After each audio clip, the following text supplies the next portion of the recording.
All right, hey guys and gals, Ron here. Um, welcome to. Hold on.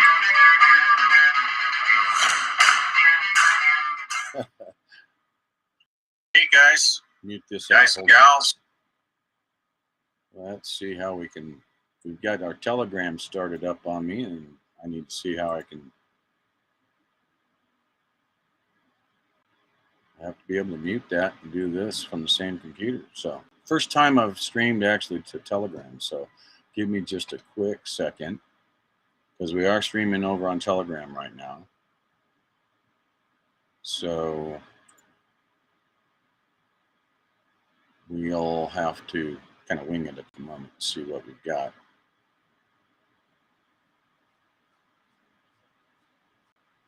Hold on here just a moment. Okay, I'm going to leave the chat and I'll leave it open. I'm told that's what we will do.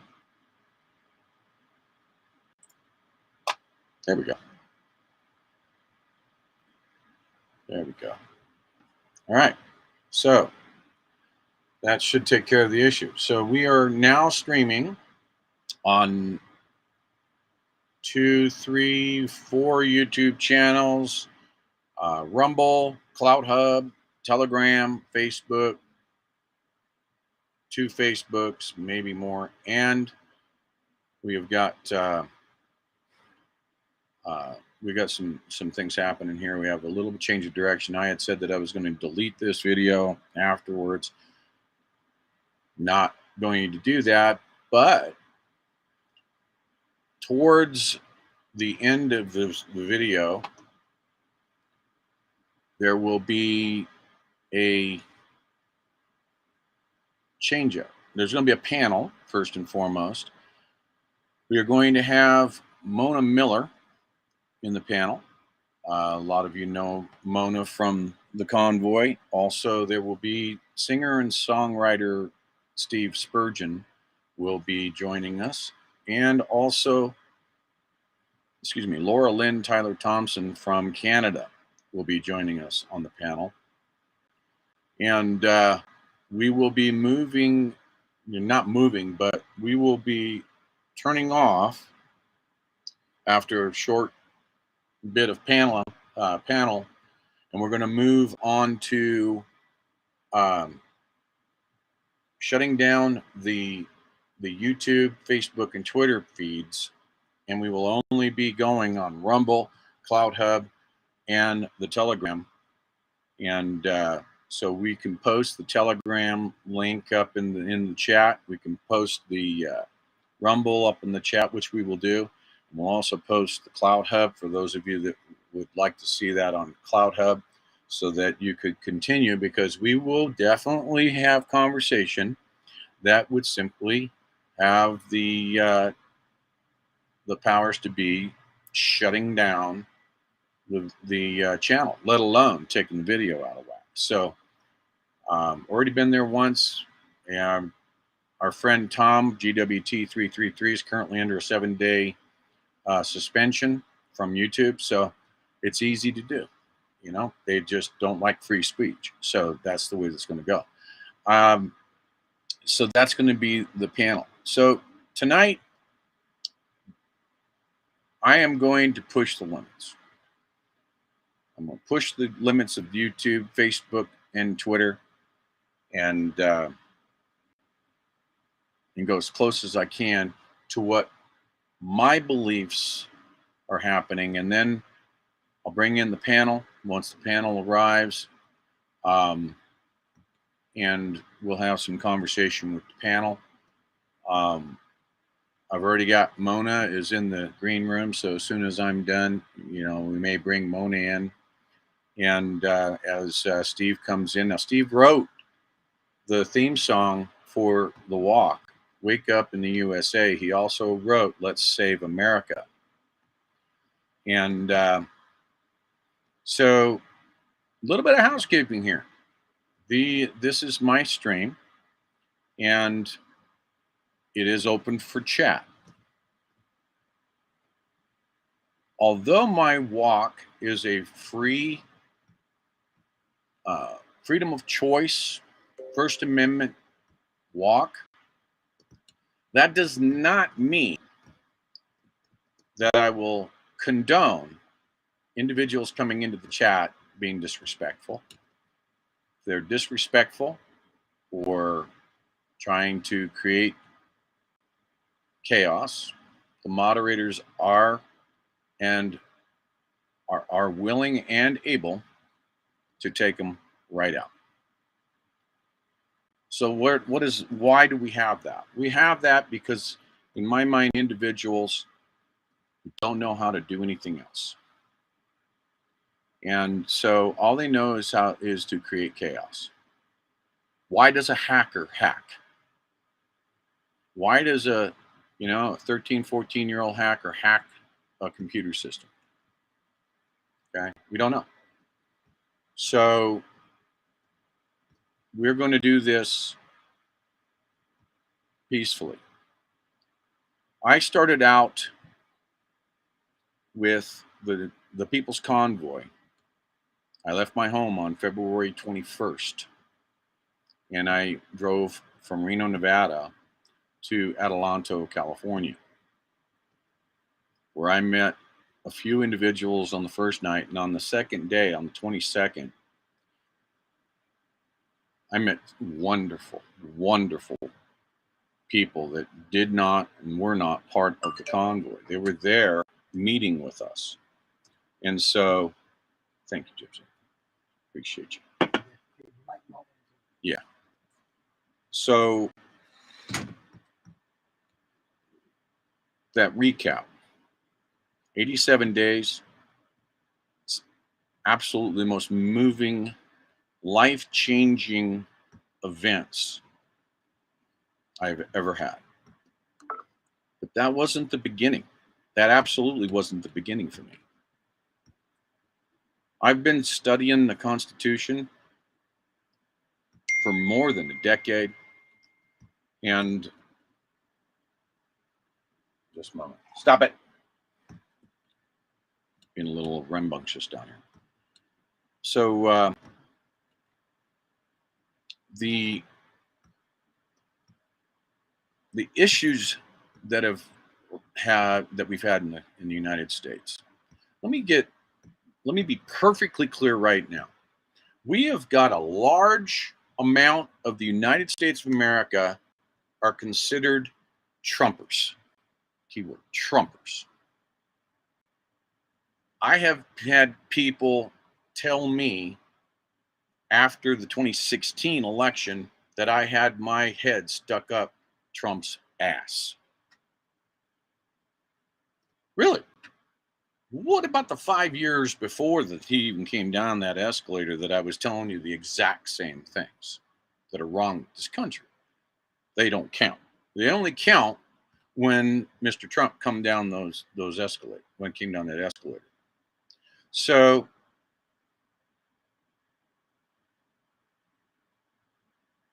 this isn't anything new for me. Nothing is new on this for me. And I love my country. I served for my country. I took an oath that had no expiration date, none whatsoever. And I need to put my headset on. Sorry. So it had no expiration date on this oath. Does that mean that when I got out of the service, I should just forget it?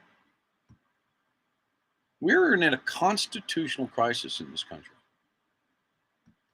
The lamestream media will absolutely tell you otherwise. That when Donald Trump was in office, we were heading for a constitutional crisis. Well, how is it that somebody like Donald Trump that goes into the presidency, just exactly how do you, in just a few months short time, we're not even talking about the full 4 years, was creating a constitutional crisis? No, You can thank decades upon decades of prior administrations and absolute a-holes for that. So why is it that we're receiving so much pushback? Number one. And number two, how is it that the American people have been lulled into really kind of lulled into the giant spider's nest that is the government is good? I find that so hard to believe that people that I'm the only one. I find that extremely hard to believe. So I went to trying to find some way to be able to make my impact. Prior to the convoy, even prior to the Freedom 2022 convoy up in Canada, I was thinking of trying to organize a trucker shutdown. That's what I was trying to do. I was trying to organize the trucker shutdown. I was hell-bent on making sure that we could get as many trucks stop your wheels, stop your deliveries until we can get their attention and wake them up. Because quite honestly, if you could do that, the country would stop functioning within 24 short hours. And then I watched our friends north of the border in Canada start the Freedom Convoy. And I had an epiphany. I had something turn inside out. What I was trying to set up was so bad because every turn I made of that screw would have been received as nothing but agony for the American people. And I saw what they were doing, and I flipped that and said, we need to include the American people in a positive way and not piss them off because they can't go to the grocery store and get their 5 pounds of flour. So I put that aside and I started trying to find a way to be able to make an American convoy. Because quite honestly, I was embarrassed. I was embarrassed that in the United States with 335 million people that I didn't have an idea like our friends to the north with 30 million people could do. I was embarrassed that we couldn't do that first. So about the time that I was starting to think about organizing a convoy, I heard about the People's Convoy. And I made contact with Brian Brazzi. And Brian Brazzi, a very strong-willed patriot. So is Mike. So is Marcus. So is Chris. So is Scott. Every single person I met, they're strong-willed patriots. They want to see what's good for this country. I talked with Brian for 3 weeks before leaving the house to go to Adelanto. So I get to Adelanto. And when I got to Adelanto and I met some other patriots, I knew I was in the right place. And I knew that there needed to be growth in the awakening, the great awakening, because people are asleep. And they are letting the government run them over every single moment of the day. But we left Adelanto on the 23rd of February. I received the majority of my letters that I have at home on the 22nd. I started interviewing with individuals, Reuters. I did several interviews with not only the print side, but the TV side for Reuters News. AP. Whether or not they use the interviews is a different story, but I did lots of interviews. Live feed, which got a lot of press on YouTube.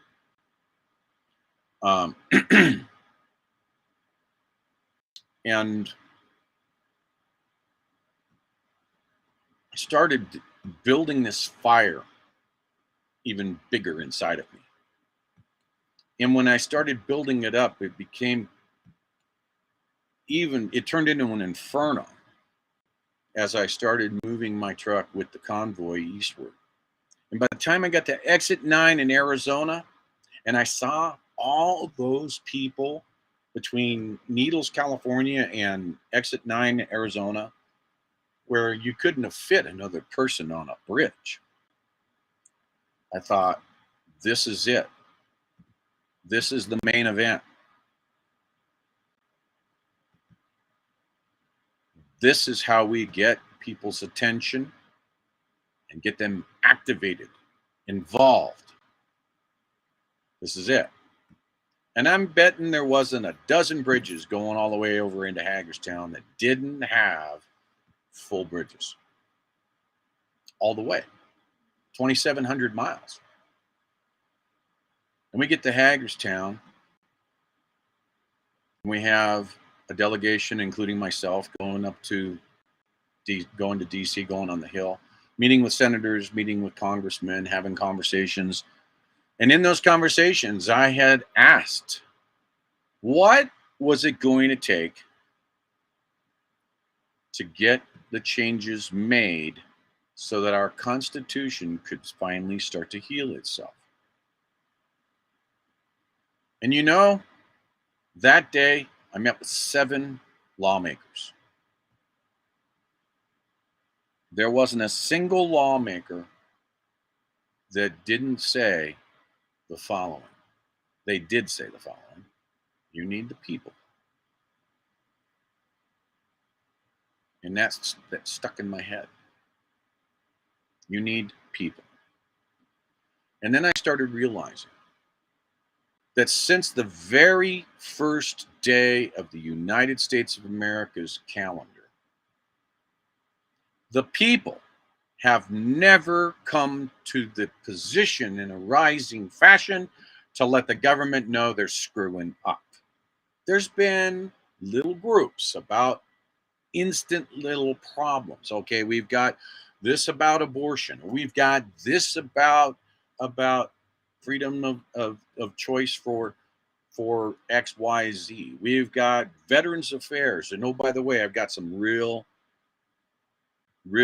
big comments coming up about the VA and some things that have happened recently, not by the VA, but by other individuals. No time in history have we had the American people unite against how the government is running. We have this structure, this great structure that was built 244 years ago. And 11 years later, the Constitution comes into place, and the Constitution is a great structure, one that is adaptable by the people. We have got Article 1 of the Constitution that says, that's Congress, by the way, all right? That's your legislators. We have got Article 2, which is your executive branch. And you've got Article 3, which is the judicial branch.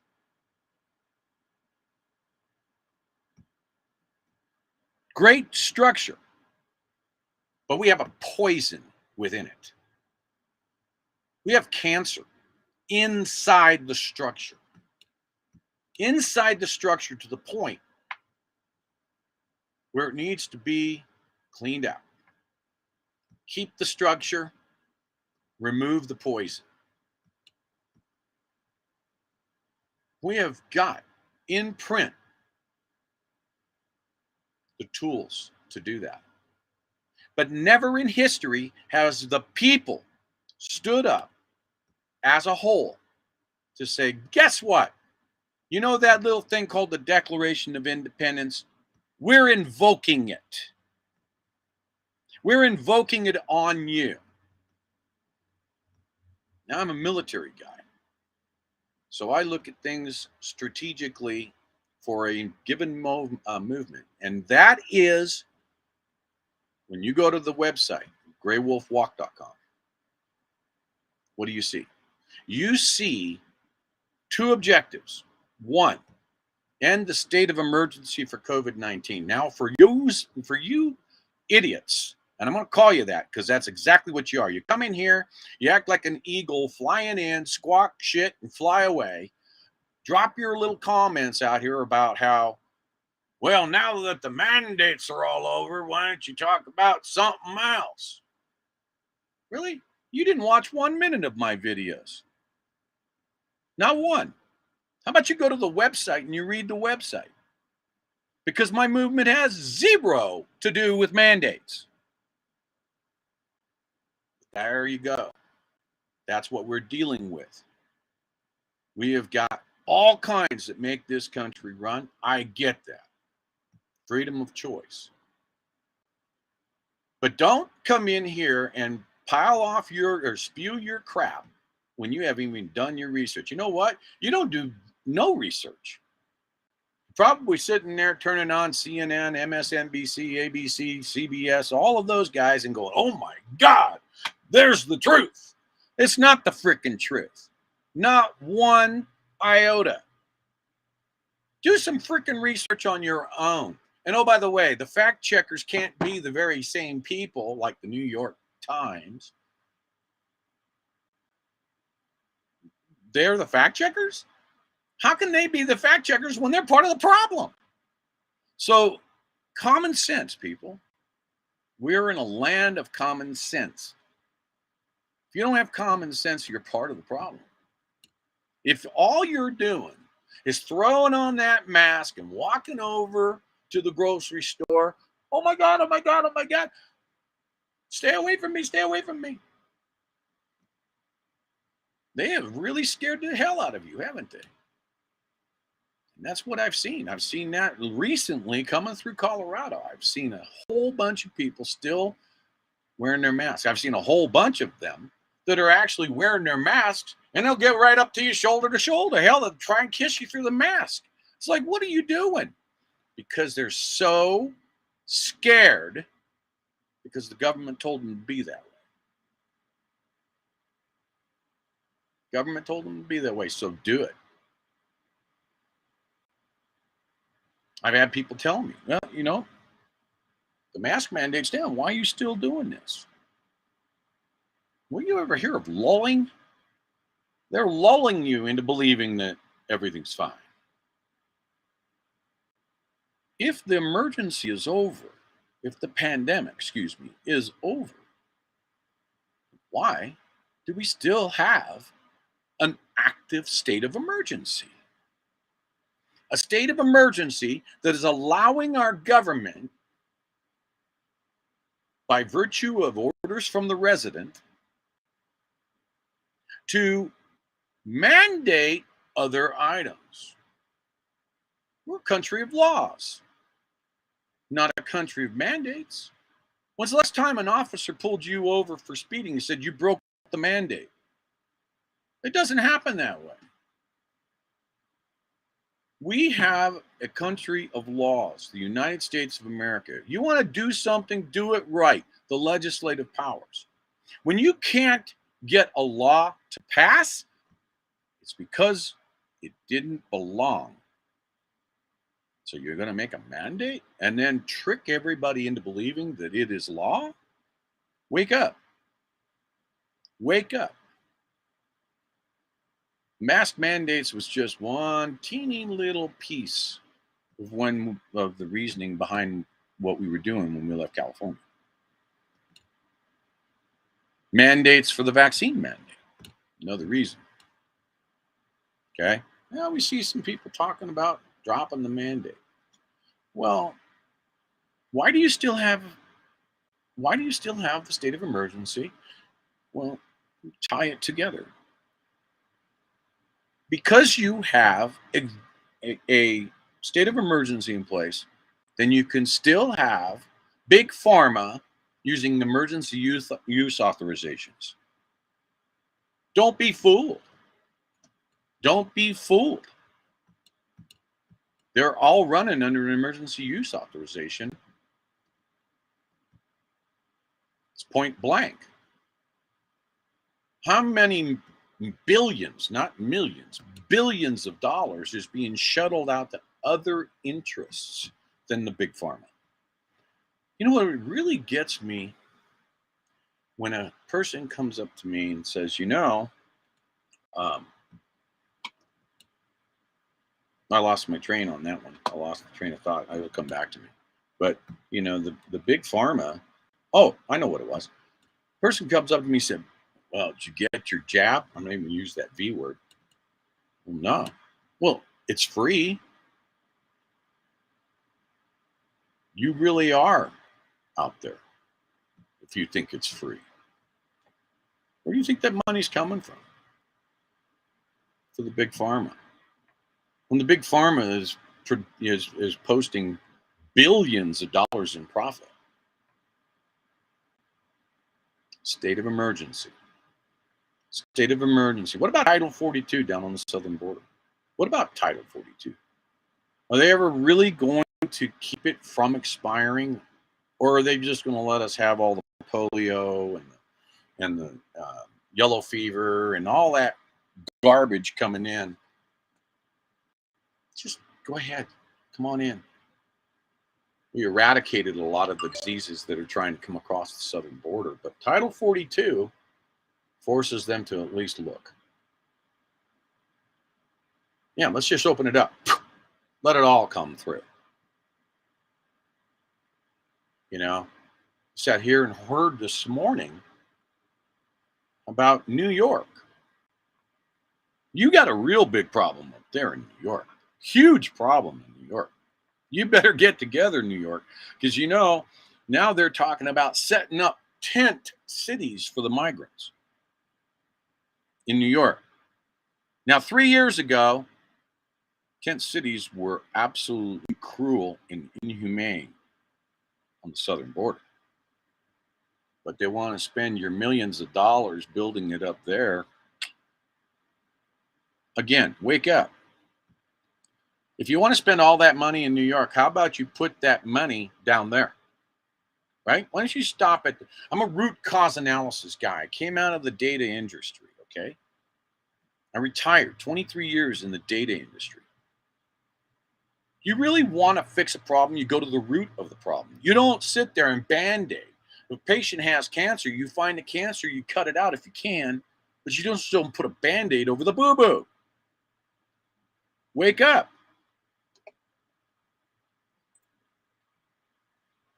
Southern border.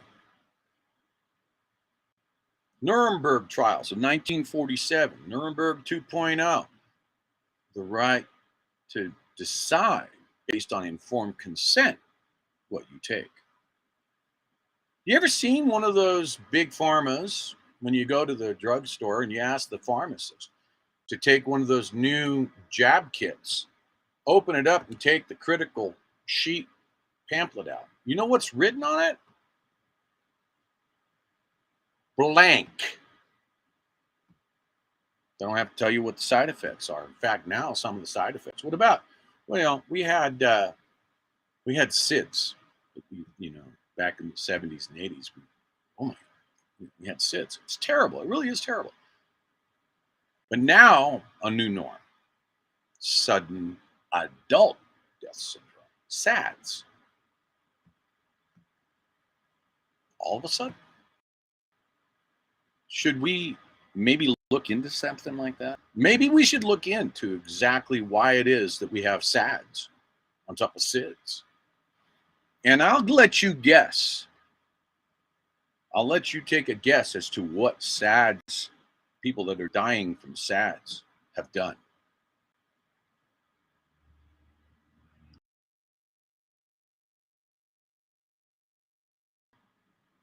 That before the end of this year, our constitutional crisis is going to evolve into a constitutional destruction. So everybody's going to sit here and tell us, call me when it's time to lock and load. Well, if you can't freaking organize people to come together for a peaceful event, as mine is, what makes you think for a minute that you're going to be able to organize that?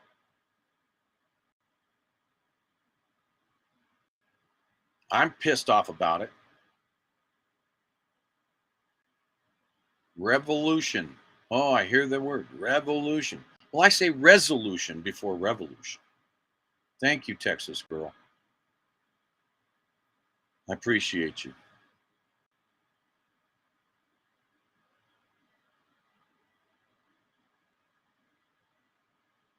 So, what do we do about it? You get off your ass, is what you do. It's time yesterday to do something about it.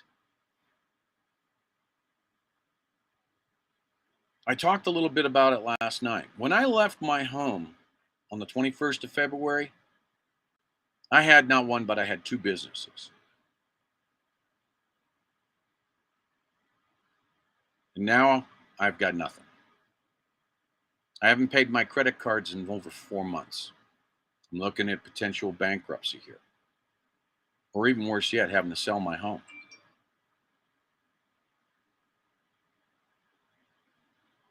This is freaking serious. This isn't a joke. This isn't an old man out here trying to get a last hurrah or get 15 minutes of fame. I don't need that. And I'm not fighting for me, damn it. I'm fighting for kids. I'm fighting for those who haven't even been born yet. I'm fighting for their futures because I can still do it. So will I get upset when somebody gets out here and is totally asinine, talking about how I'm just failing, go home? I haven't failed. I haven't even started. There are ways that you do things. You do not, for a moment, number one, you tell people to call a hotline that is saving lives for 20 plus veterans every day commit suicide in this country. And you have your people call and plug up the lines because you're trying to make a point that veterans are being abused in J6 prison. I get the message. I get the fact that that's happening. But you're going to potentially let somebody else commit suicide because of your short-sightedness. We already, as vets, have a very serious problem trying to get our medical attention, trying to get something out of our benefits. And you clog up the damn lines to the VA hotline, crisis hotline. Really? I thought this was about being patriotic. I thought this was about making sure that we helped veterans, not cause a potential suicide to occur. You know who you are, and shame on you. The same individuals that call me a coward, the same individuals that are calling me a traitor. A coward for what? A traitor against what? I have a plan. The plan is to get you off your ass out here and yell with me and tell them you work for us. You end the state of emergency. It's the number one thing, and the state of emergency for C-19. Thank you very much, Whiskey Tango. I appreciate you, buddy. And the fact that you're in here is proving another point that occurred last night. I want to talk about it for just a moment. I have a stalker, okay? Writes me emails, writes up here in the chat. Really upsets me. water off a duck's back. But guess what? This guy has even threatened me bodily harm. So, and I'm getting messages right now that he's over in Rumble. So do me a favor. Go knock the crap out of him. Because he's part of the problem. And he's a stalker.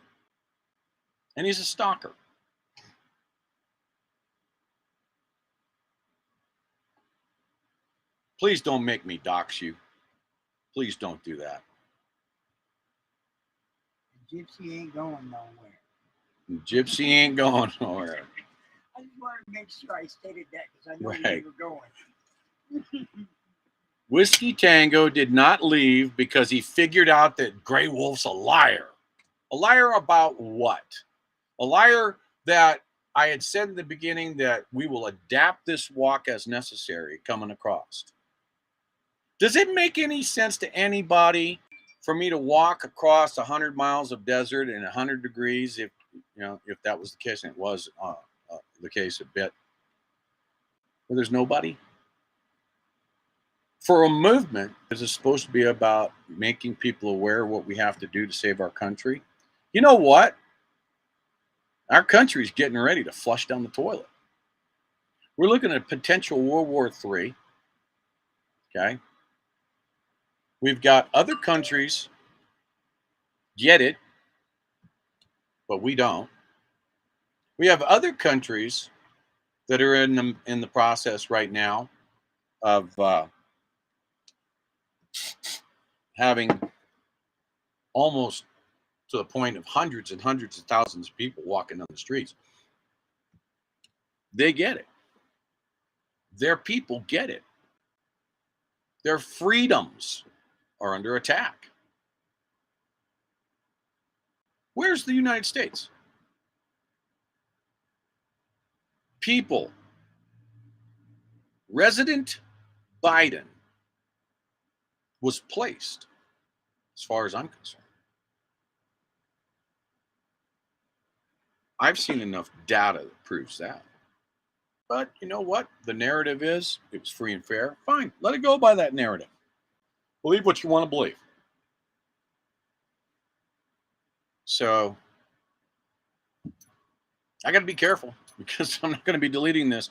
I don't want one of those medical misinformation strikes, or we're just going to suspend your YouTube channel, which is why I remain reserved. I want you people to know that I will represent you. I will take your feelings.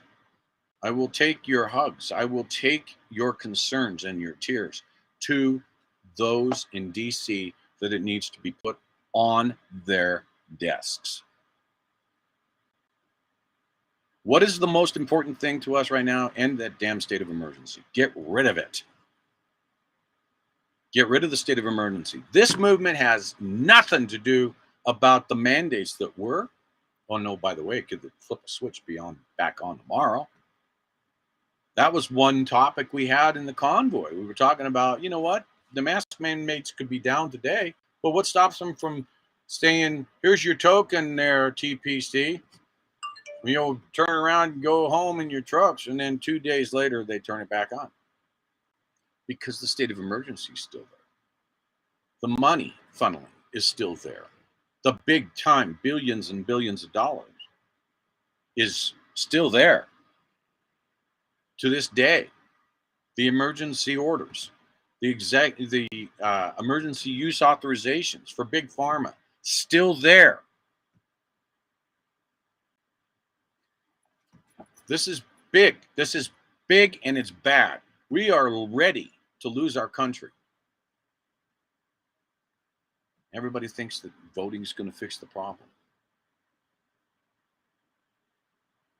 Voting isn't going to fix the problem, even though I advocate for everybody to get out and vote, because everybody gets out and votes. Even if you think your vote doesn't count, it's harder for them to cheat. Trust me, I opened up in here telling you that I'm a data guy, 23 years. Okay. I know data. I know databases. I operated in Silicon Valley. Operations and engineering. I put the time in. I know ones and zeros. And I know how easy it is to change something when it's electronic. So let me tell you, just an overview.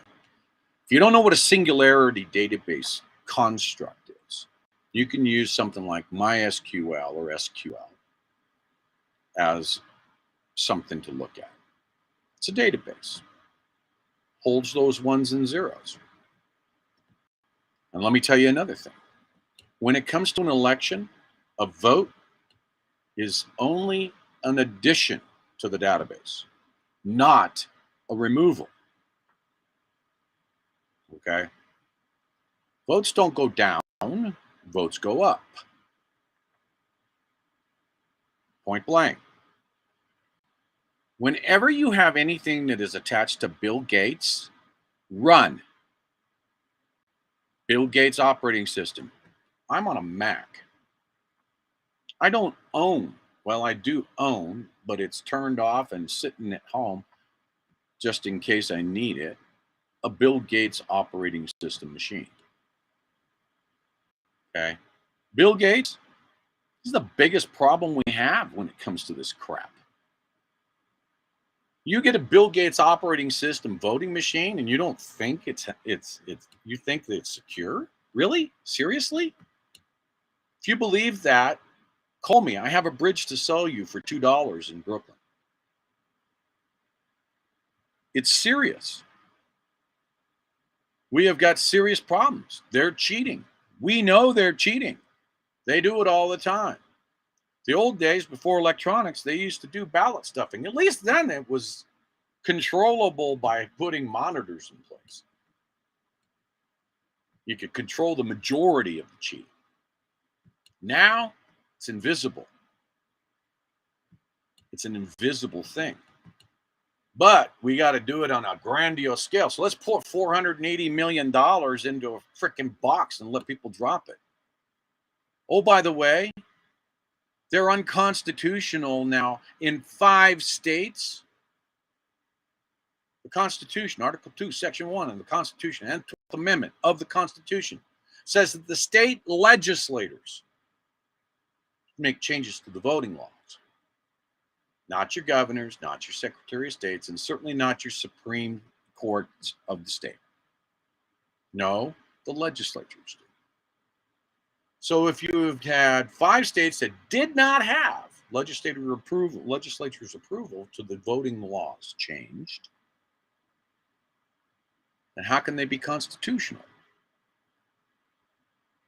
How could their votes being read, the Electoral College count, the slates being read by the President of the Senate be legal? Ask yourself those questions. They're not. Changing a word in the preamble by the parliamentarian, taking the word legislative certifications and replacing it with state certifications doesn't change the Constitution. So what is it that we're trying to do? We're trying to clean that crap out. But you've got to start somewhere. What affects us most today is the state of emergency.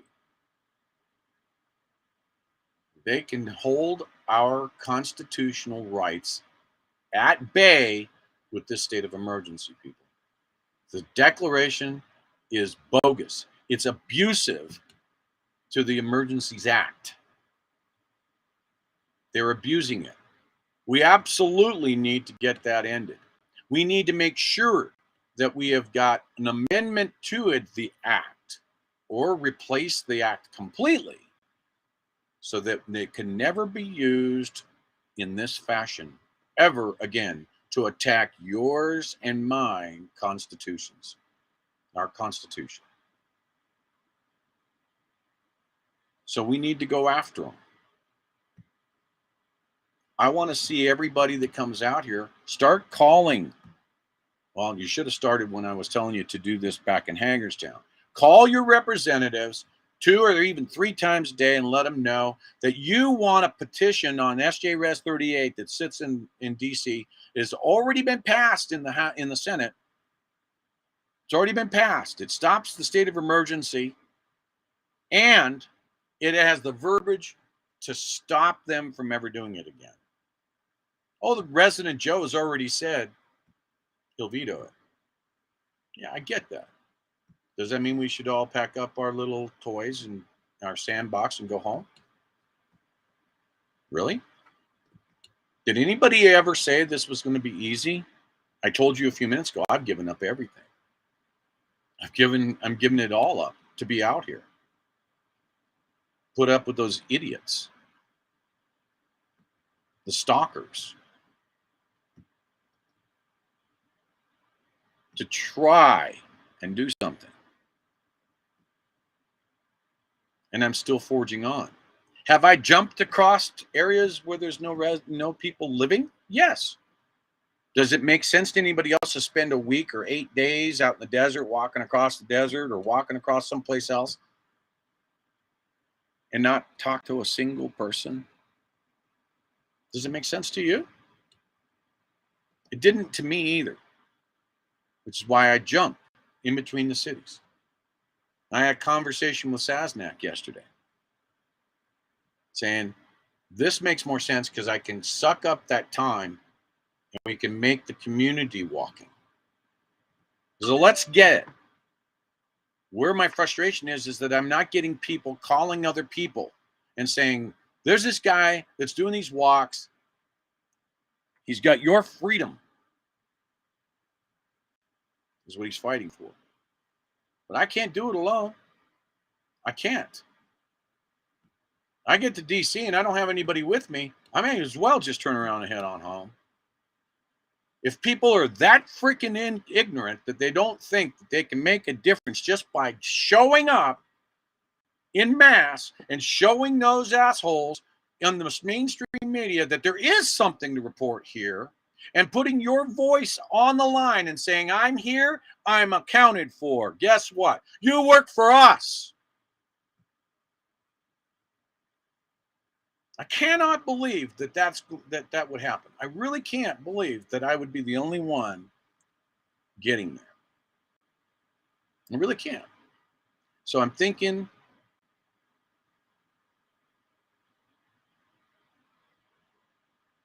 that we need to get. That's why I've got 2 things. We need to get the people out to walk.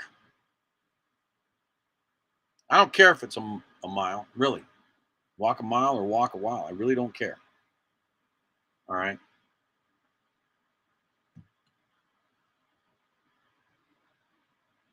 So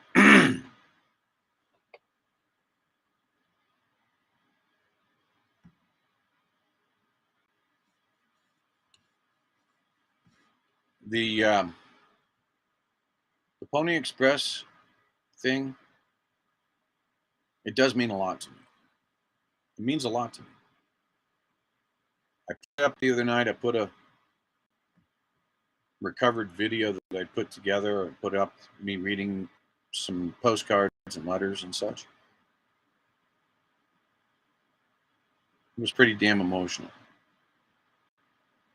And I know for a fact that it was emotional for the senators. And I'll tell you all a little secret. I had a conversation with Ted Cruz. A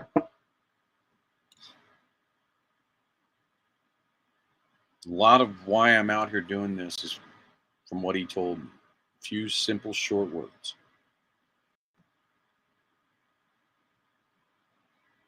It was after the Senate meeting, and it was when he came out to meet with us in Hagerstown.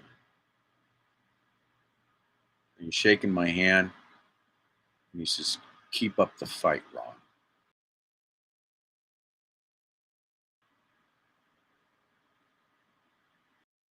So I'm keeping up the fight.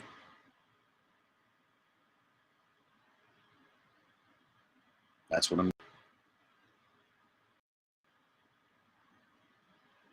I want you. I'm challenging you. Find a way. Call some people. Let them know what's happening.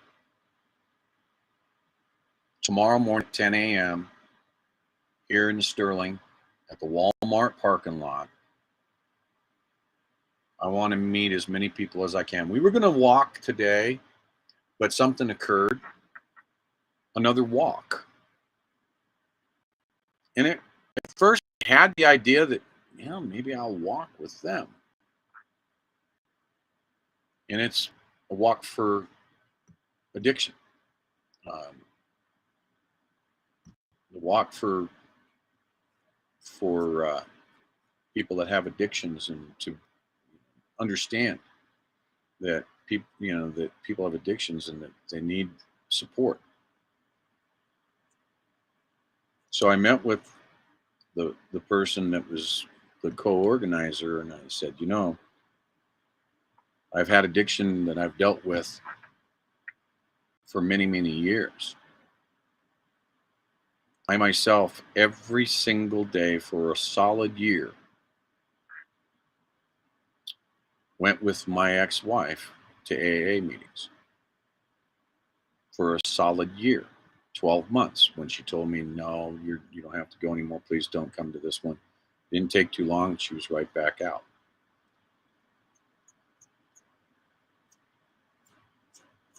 To have your entire family affected by drugs, it's not something that you treasure, you cherish. It's an extremely sensitive issue. So I talked with them and I said, I'll hang back. They said I could walk with them, but I couldn't bring my camera.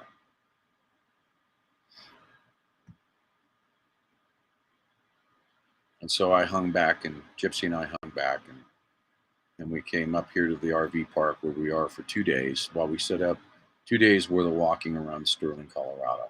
This, I really believe, is what we need to do. We need to get people together for community walking.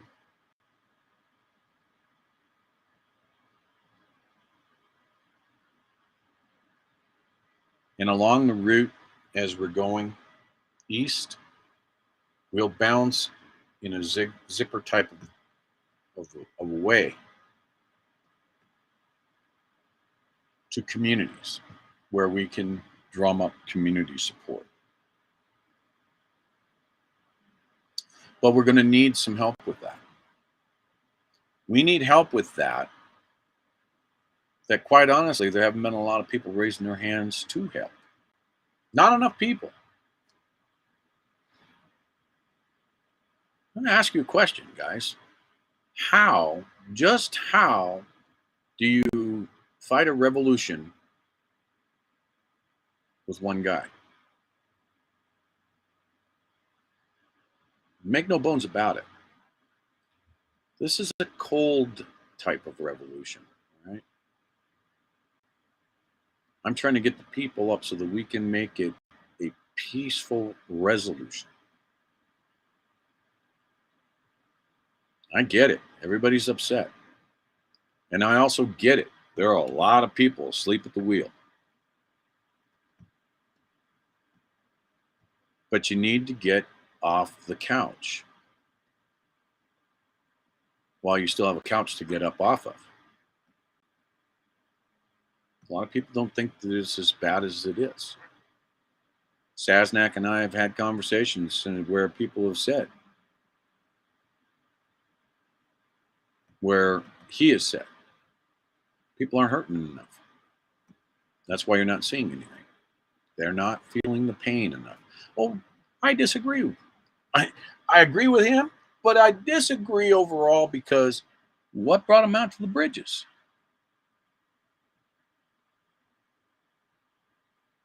So many people, the day we left the Capitol building and went back to Hagerstown, were right on. Now all of a sudden you want to believe that you're all pissed off at the convoy because we didn't actually go in and start a civil war. Who in their right mind would have thought that we were going to go in there to start a civil war? I mean, seriously. But that's what they were thinking. I know they were thinking that.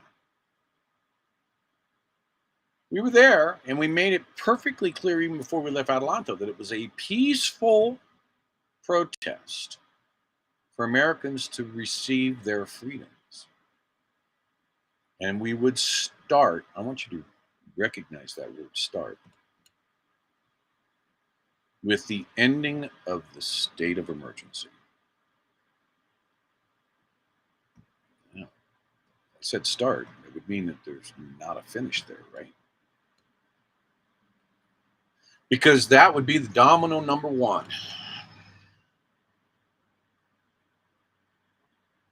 That would be domino number one.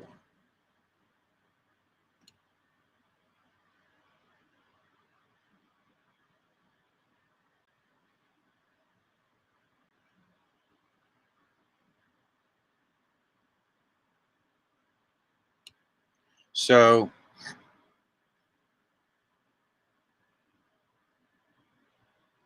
I'm going to get personal with you. I do have some pictures, but I won't show you. But it's not going to change what I'm doing. In 1993, I broke my back.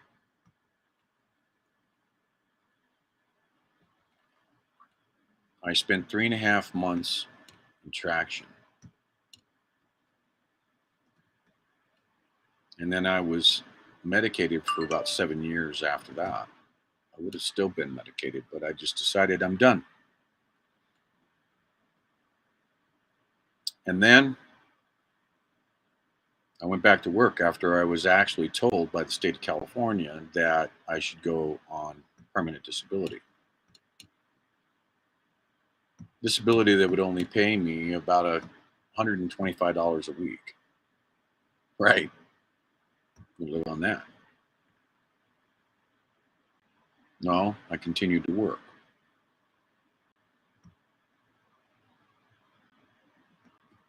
In October last year,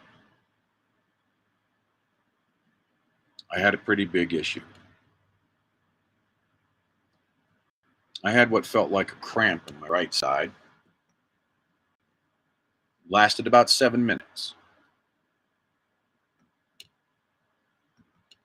And what happened after that, about 40 minutes later, I went to go to the bathroom. I had to go, but only a few drops of blood came out.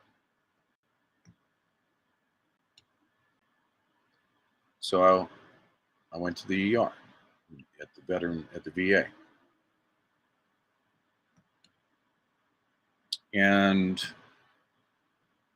there was something obstructing in my bladder.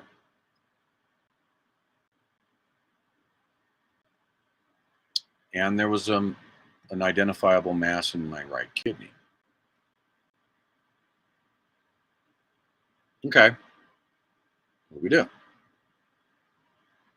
Injections of morphine, and I was able to pee out about 2 ounces of blood clots. Turned out it wasn't a kidney stone. That was the mass in my bladder. And 2 days later, I was back in the CT scanner, this time with, before that, still in the ER. And I peed out, those those urinals that they have there in the rooms. 3/4 of the way, 680 milliliters of blood. So 2 days later, I was back in the tube, this time with contrast. And there's a 9mm. It's interesting because I know somebody else has that, but I actually have something from them. 9mm spherical mass in my right kidney. And it sits right next to the arterial filter zone. And so I asked the doctors what we were going to do. Well, don't know if you know this or not, but you can't just do a simple biopsy on a kidney. They cut you from basically your belly button to your backbone, and in the case of the right side, you got to move the liver out of the way, and they pretty much just want to get in there and say, well, let's just take it out. So we were supposed to, I was put on light duty, not supposed to drive more than an hour. That's kind of hard for a truck driver. Not supposed, and go on ultrasound exams to keep an eye on the size, to see if it changed in size. 2 days before I left for Adelanto, I had the ultrasound, and there was no change in the size. So I said, I'm going to go on convoy. He said, no, you can't do that. You can't. They still don't want you driving more than an hour till we can figure this out. I left for the convoy. I've since missed 3 ultrasound appointments. Bottom line, I'm not supposed to be out here. That's how much it means to me. And that looking back, now I have about that much of my lower left-hand side of my spine has a buildup of scar tissue and degenerative discs. I cracked a vertebra, bulged 1, herniated 2, did a pretty good number on my lower back. But if anybody can tell you, it'd be Mr. T. And now, Gypsy, Whiskey Tango. Hell, Richard Weber and Truckin' Girl have seen me.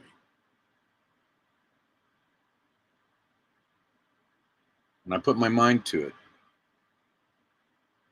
I move forward. This movement in saving the United States of America is paramount in my mind. I'm still breathing. And I'm breathing because I took the oath to protect this Constitution, to defend it against all enemies, foreign and domestic.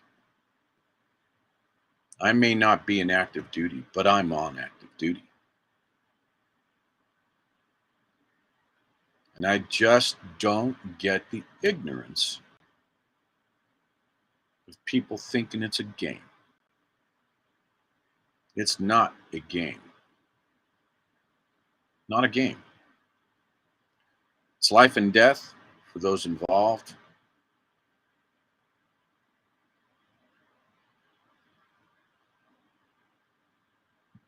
It's life or death for those involved. And there are risks. With any movement, there are risks. I may not wake up tomorrow. At least I know I'm out here trying. Who out there right now can tell me that? Out of the delegation that went up to Capitol Hill to try and figure out what it is that we would need to do, to meet with the lawmakers. And let's be perfectly honest. Having Senator Cruz come out gave us senatorial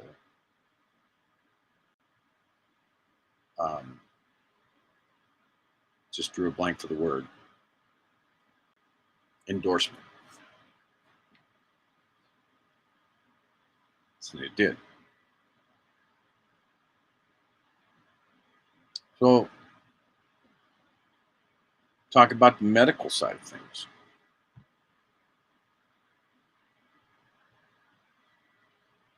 Oh, Rev, it's not a kidney stone. That much I know. That much we do know. It's not a stone. Okay.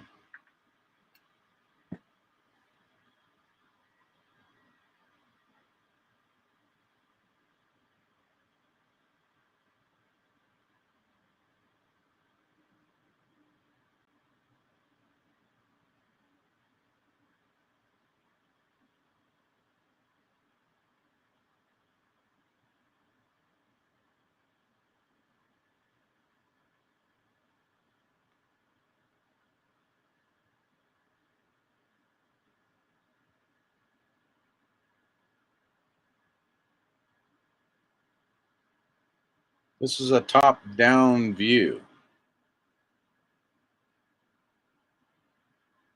All right. That's a view from the front.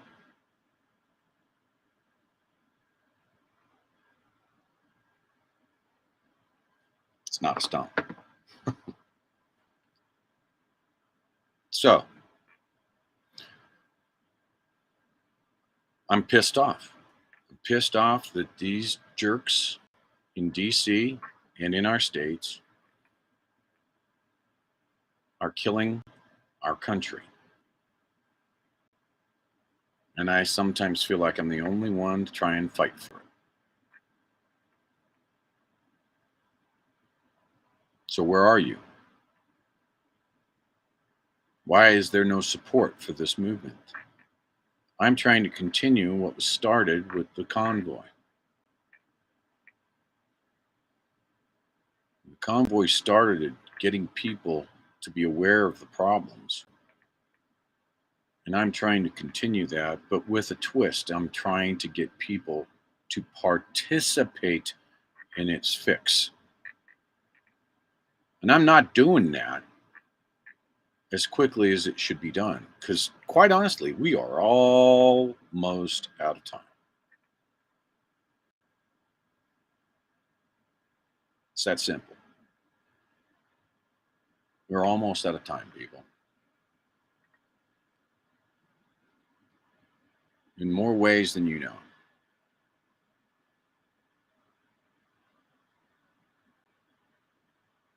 If you'll imagine for just a moment,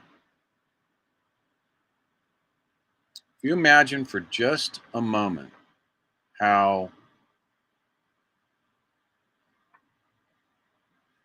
it would look to have people filling the streets so dense, so thick, that the streets have to be closed off for miles by law enforcement so that we could perform our First Amendment right, and I would say duty, and it grow as, trust me, there won't be any jumping across the vast spaces of people on the street. I'll walk right with you every step of the way. Every step of the way.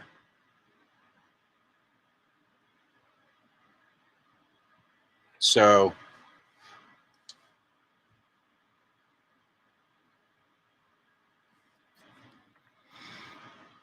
you need to like, you need to share.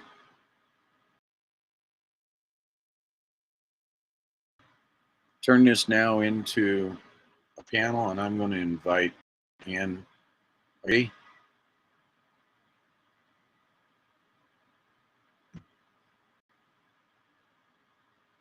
Ladies and gentlemen, I want to let you know that I'm bringing Mona Miller into the room. Here we go. Well, howdy, everybody. There she is. Hey, howdy, y'all. Ooh, wee. Boy, that is some talking you've been doing there. Yeah, No, he's thank right. you. I'm going to tell you right now, this man is absolutely correct. Now, his approach is to get out, walk, get folks to walk with him, and get those letters, like the Pony Express letters he's carrying to D.C. But before we can get all that done, I'm working on a whole other angle, and that's to get people together. Let's love one another. You know, I remember what it was like in the first days of the convoy when they got to the speedway and everybody worked together like family. I can remember. I believe it was Jersey J would stand out there as the convoy would come in and go, "Welcome home, family. Welcome home." We're going to do that again. We're all going to come together in the heart of America, in Branson, Missouri, during one of our most precious, solemn weeks in Branson. It's Veterans Week. And that Veterans Week starts on the 5th of November, and it goes clear up and through the parade on Veterans Day, November the 11th. And my town of Branson, boy, they do every step up. After the parade, you can go get, or actually before the parade, you can go get free breakfast at a couple of places. And after the parade, you can go get dinner and or lunch, depending on what you eat it. Anywhere in Branson, lots of places like the Applebee's. You can go to the Golden Corral and eat that big old delicious buffet. Or you might want to go over to Pizza Ranch and have some fried chicken and mashed taters and pizza, ice cream. Oh my goodness. And they have soda, but I like these tea. They make good tea. And it's free for us veterans because they honor us. Now, it's about time that we Americans start honoring us. Not just those that serve, and they serve in uniform and give an oath to protect the Constitution of the United States, but we need to start honoring those that really serve America. You know, them waitresses that work hard on their feet all day long carrying your beer and your food. How about them cooks that sit in a hot kitchen, 105 degrees outside, but they're in that hot kitchen cooking you that delicious steak? Why don't we honor them maids? Isn't it nice when you get a motel room and you leave during the morning and you come back that evening and your bed's made and your bathroom's clean and you got new towels? Those are service people. Those are people. If you climbed out of bed today and went to work, whether you went to work at your home and cleaning your house, or you went to a business job sitting in a chair in front of a computer, you're still in the service of being an American. And on November the 4th, we're going to start setting up base camp at the Black Oak Mountain Amphitheater in Lampe, Missouri. And there may be a few surprises coming. I just got a phone call. I can't say anything, but there could be some really big surprises coming. Yes, sirree. But we're going to gather up. And we're going to gather up in the name of love. Mm-hmm. My Bible says that it's love that conquers all. And when we come together like we did in Hagerstown, and we hug one another each morning, and we shake hands, and we smile, and we be just happy to be family. That's what it's going to take. Because you always stand up and support family. Right or wrong, you support your family. But we need to stand up and realize that according to my Bible, we all came from Adam and Eve, and that makes us all cousins.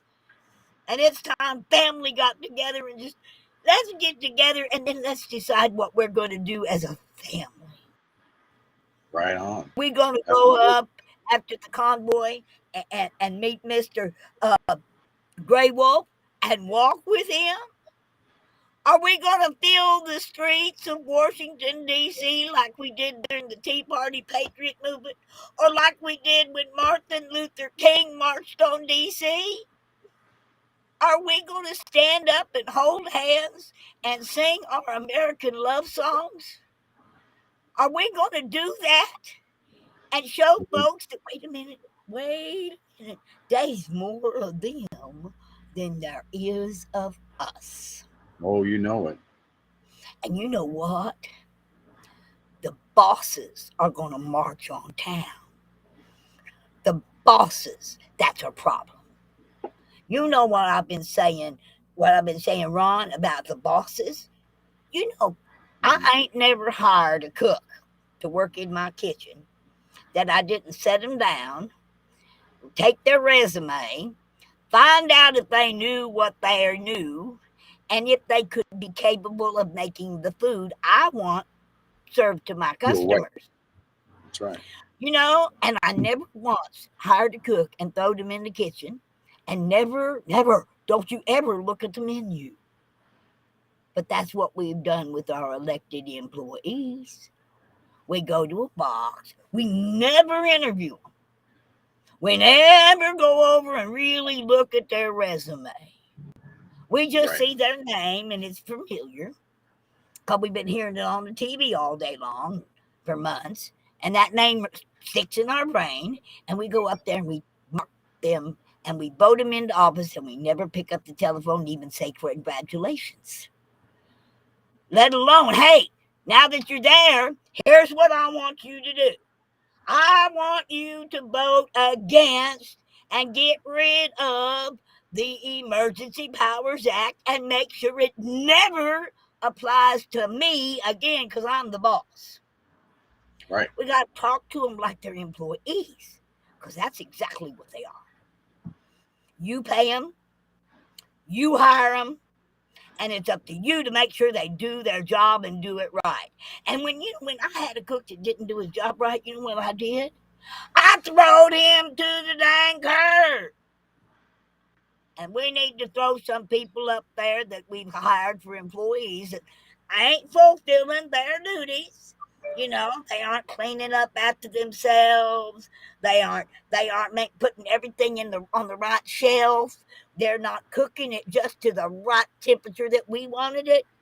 When I say I want a medium rare steak, honey, I don't want it browning all the way to the middle and tasting like shoe leather. I give them complete instructions. Now it's about high time we did the same damn thing. We're people. Now, I might wear a funny little hat. And I might talk kind of funny when I'm wearing it. But the fact is, the first question you ask somebody that wants to get hired as your elected employee is, what did you score on the Constitution test? I had a young man who was running for Senate here in a local senator. Met him at the Golden Corral. It's a great place to eat. Anyway, one of my veterans introduced him to me and told me he was a run for senator. And I said, okay, tell me what you scored on the Constitution test. He says, what, ma'am? I don't think I've taken that test. I said, what?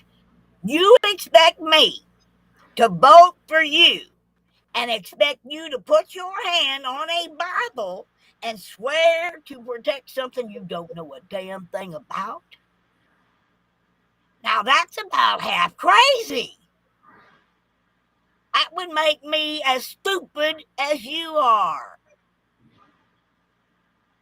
You know, that young man got a hold of me. He went down and downloaded the U.S. Civics test.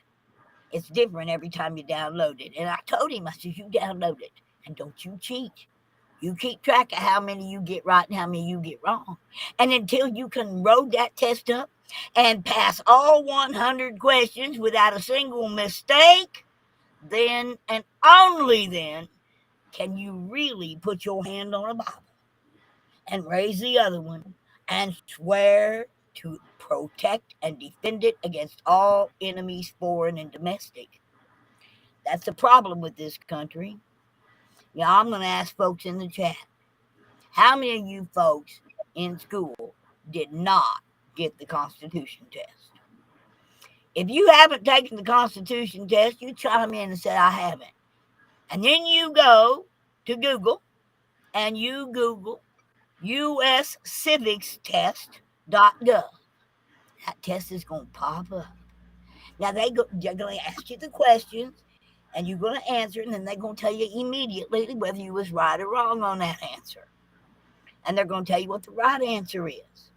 But you got to take it again and make sure you get that one, any of them that you got wrong, right. You got to know it. I'm one of them people. I'm sorry, when I went to 7th grade, it was mandatory. You could not pass out of the 7th grade until you had passed the U.S. Constitution test. Well, I passed it the first half of 7th grade. I was real proud of myself. And then my daddy got shipped off to California. Well, when I got to California, I was too smart for 7th grade, so they up and moved me to 8th. Well, in 8th grade out in California, it was mandatory that you take the U.S. Constitution test in the second half of the year, or you didn't get to pass on to the 9th.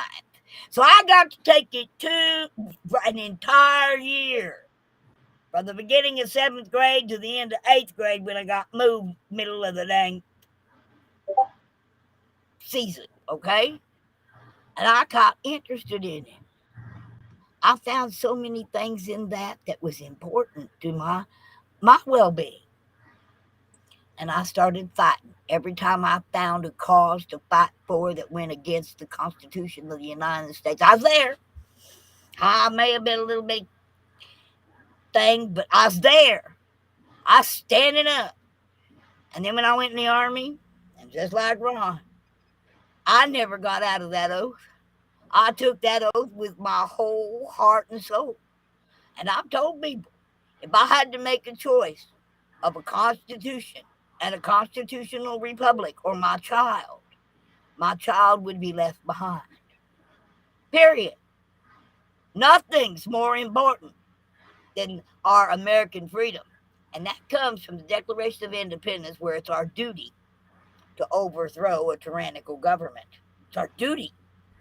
It's an order of sorts. And I was trained to follow those kind of orders. And many of you were too. So the Declaration of Independence has given us an order. Right. Alter or abolish. The Constitution is what we're fighting for. To keep it as is. Them men that wrote that, honey, they were so smart. And if you really don't understand just how smart they were, you better read the Federalist Papers. That tells you why they worded everything the way they did. You see, there's a power in words. I can give you a modern day example. The city of Branson requires that if I have a convoy in Branson, I have to have a permit and pay $6 million in insurance. But you know that we can just gather up like family and go take a stroll around Branson as long as that stroll can grow. And I don't need no permit. Oh, another one. Do you know that if you say you're going to set up a food table and tent, you need a permit and you need a certificate from the health department? But you can have a tailgate all day long and you don't need no permit. It's all in the words. Right? I'm going to have a hootenanny. You know why I'm going to be having a hootenanny instead of a rally? Because a rally requires I have a permit and insurance. I don't have to have any of them things for a hootenanny. It's just a gathering up of folks. Ain't that cool how it's all in a word? And you can take one word out of a sentence and change the whole meaning of the sentence. And that's what our government's trying to do. They're trying to flip the word from a rally to a stroll, from a food table to a tailgate party, from a convoy to a stroll. Well, I didn't get no permit. I didn't buy no insurance. And you know what? We're going to have 10 or 20 tailgate parties all at the same time. That way we got a good spread of food. Yeah. And you know, Trucker Joe's flatbed trailer, it's a 55-foot long tailgate. How about that? And we're going to get together at the Convoy of Honor. Oh, my goodness. The owner of the Black Oak Mountain Amphitheater in Lampe, Missouri, has given us free of charge a 8,000 car parking lot that fills 10 acres. We've got over 5,700 square yards of gathering up space. We're going to have some music. We're going to have us a dirt kicking shindig, and we're going to talk. We're going to talk about how we fix this problem that we're facing in this here country. As I told some folks last night, while I was on Miss Agnes's driving to the event stream, it's really kind of easy to begin with. If you are employed, go to your employer and ask them to see your W-4 card. When they hand you your already filled out W-4 card, you rip it up and ask them for a new one. And when you fill it out just like you always have, except right at the bottom, there's a little square. It says exempt. And it gives you a few little reasons why you can be exempt. But you can be exempt just because you want to. You're a free citizen. You don't have to voluntarily allow your employer to take money out of your paycheck and hand it over to the state or federal government so that they can draw interest on it all year long instead of you. But don't be stupid. Every week, for your sake, you figure up what that tax would have been taken out of your paycheck. And you go down and open yourself up a Christmas Club account. You know, something that you can't put your hands on until November. And then you only got to hold on to it for 1 month before time to fill out your income taxes. And then you got the money to pay your income taxes and a whole bunch left over. Right? Because you done drawn interest on that money all year. Hey, get smart. You know, it's kind of like taking away a child's allowance. My kids used to get an allowance. They got an allowance for doing chores. But if they didn't do their chore, I took money out of their allowance and they didn't get so much. Well, don't you think that they haven't been doing their chores? They haven't been working for you like they're supposed to or swore to do. No, it's time to cut off their allowance. And by going into your employer and filling out a whole new W-4 form, which is your right to do, maybe you need to change the address or the phone number, whatever. I need a new W-4 card. And you just mark that little square box at the bottom that says exempt, and your paycheck's going to be bigger the next payday. But just remember, don't get yourself into trouble with them 85,000 RSS agents, whatever they think they are. Okay, the new Gestapo. Yeah. The new Gestapo's going to be right on it. But if you are taking it and you're putting it in a Christmas Club account, they can't do anything because Christmas Club accounts are non-taxable. Did you know that? They can't tax your Christmas Club account unless you try to pull money out of it early. And don't be doing that to yourself. That's kind of like cutting your nose off to spite your face. But come and don't buy Christmas till after you pay your taxes.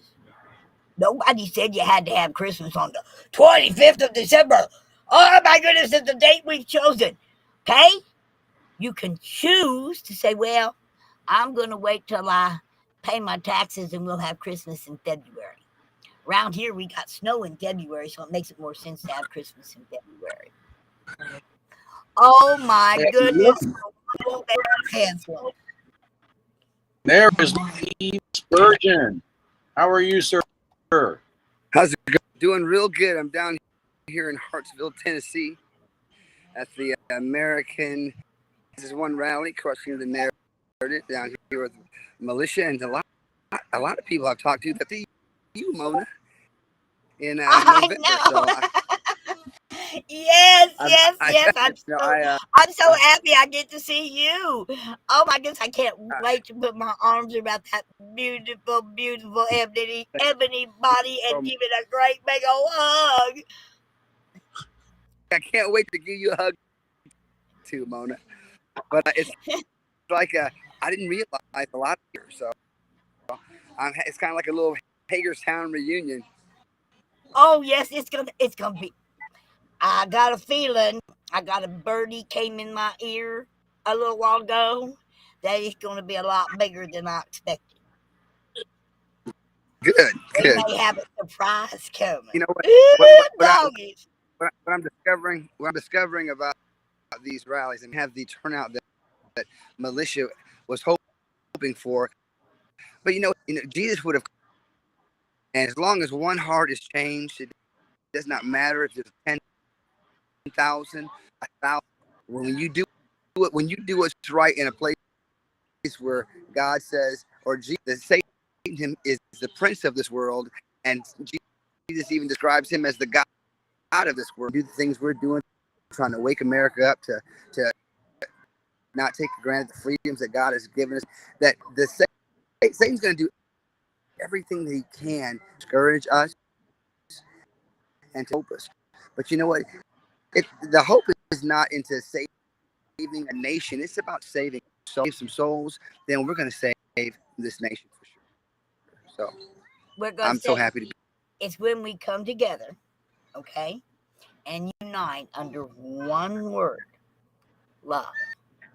Love conquers all.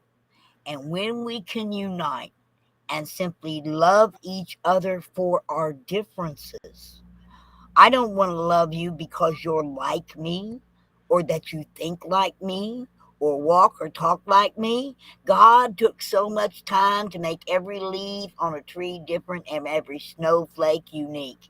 And if he took so much time with a tree and snow, how much more time did he take with us? We are unique. We are each perfect. You're the perfect you. You can't be the perfect me. But I'm going to love you because God made you the way you are. I always say I love everyone because they breathe. I wanted everyone to get in my stroll around Branson except those people that are not breathing. If you're not breathing, please do not get behind the wheel of an automobile and drive it down through my city. Okay? I would be a little upset with that. Ron, great example of love.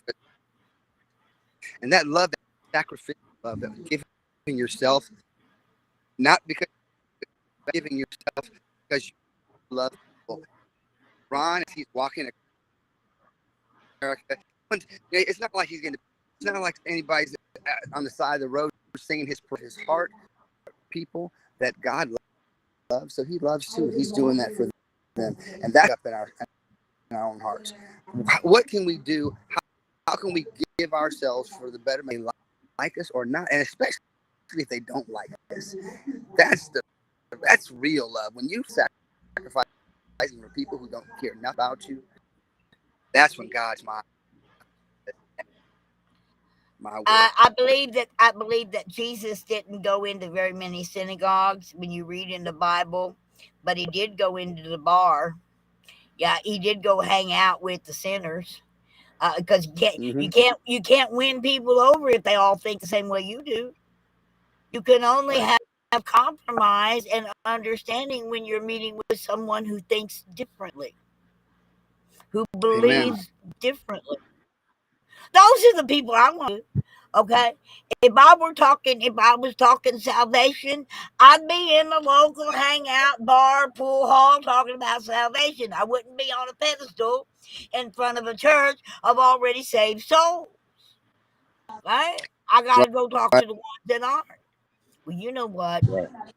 When we first come together, I really believe. I believe in what Ron's doing, and I believe that when we come together in November. Now remember, the election's the 8th, and our big thing ain't till the 9th. And the good Lord is giving us a total lunar eclipse on the morning at 2 a.m. It starts at 2 a.m. It goes to 4:35. A total lunar eclipse at our campsite. We'll get to see the whole thing. Now, I look at that as a red wave sign. And I'm not going to be political at this here Hope, Honor of Hope and Convoy and Bug Tussle. No. But I'm going to watch the red wave as it travels across this country. And on the 9th, I, for one, expect to have a whole lot to holler freedom about and honk my horn and fly my flag, because I'm going to have a real good reason, because I'm going to believe that the country's on the mend. I've got an injection here I want to do, and Steve, it's in honor of you coming on into the chat. So let's take about 4 minutes here, and let's all let everybody hear what it is. Listen to the words, and then we'll be right back.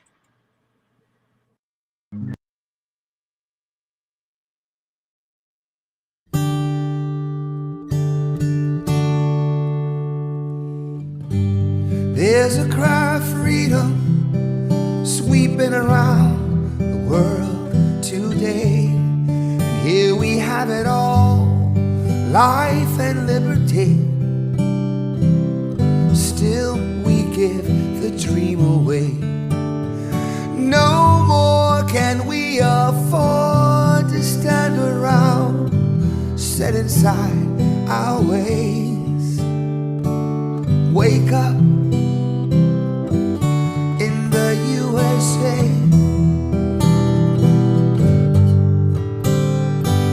Wake up in the USA. Help others when you can. Respect your fellow man. Can't you see the times are changing?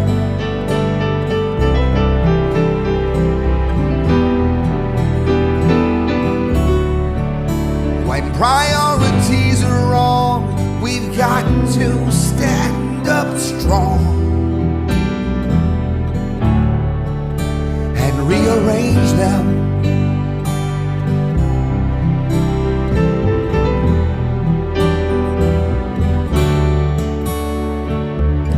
It's time that we wake up and see our freedom was never free. So wake up in the USA.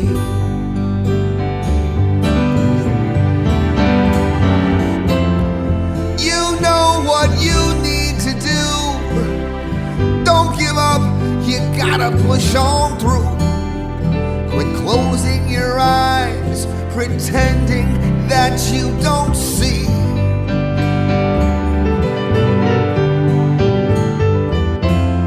And if you think you'll just spectate, it's too late. We all live here together, from sea to shining sea. Now there's a cry of freedom sweeping around the USA. No one can take the sunlight or the breeze. No one can turn our blue skies gray. Now everybody join together with me as I pray. Wake up in the USA.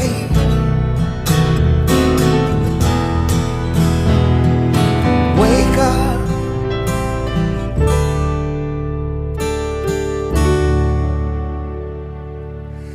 in the USA.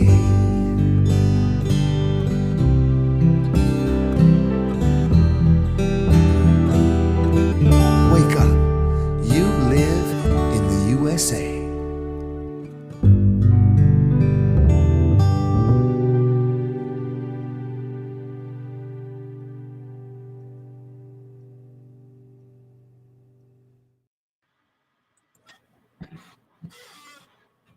So Steve, let me see here. I've got to I'm gonna reset you here real quick. Try and get you back in here.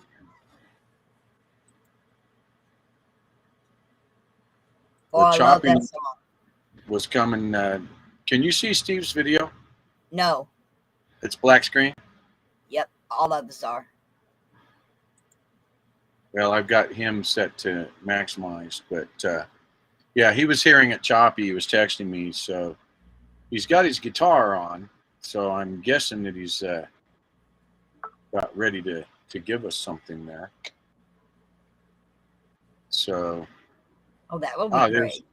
And here's Laura Lynn. So I'm going to talk with Laura Lynn, and while we're trying to fix the other problems with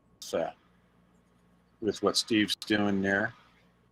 And here we go. Hey. I'm Hey. so happy to see you. I can't believe what you've been through. Oh, my word. Yeah, it's good seeing you. Thank you for coming in. You're welcome. Look at this. She's trying to get a cameo here. I love it. I love it. All right, so little sugar. Line right up. Oh.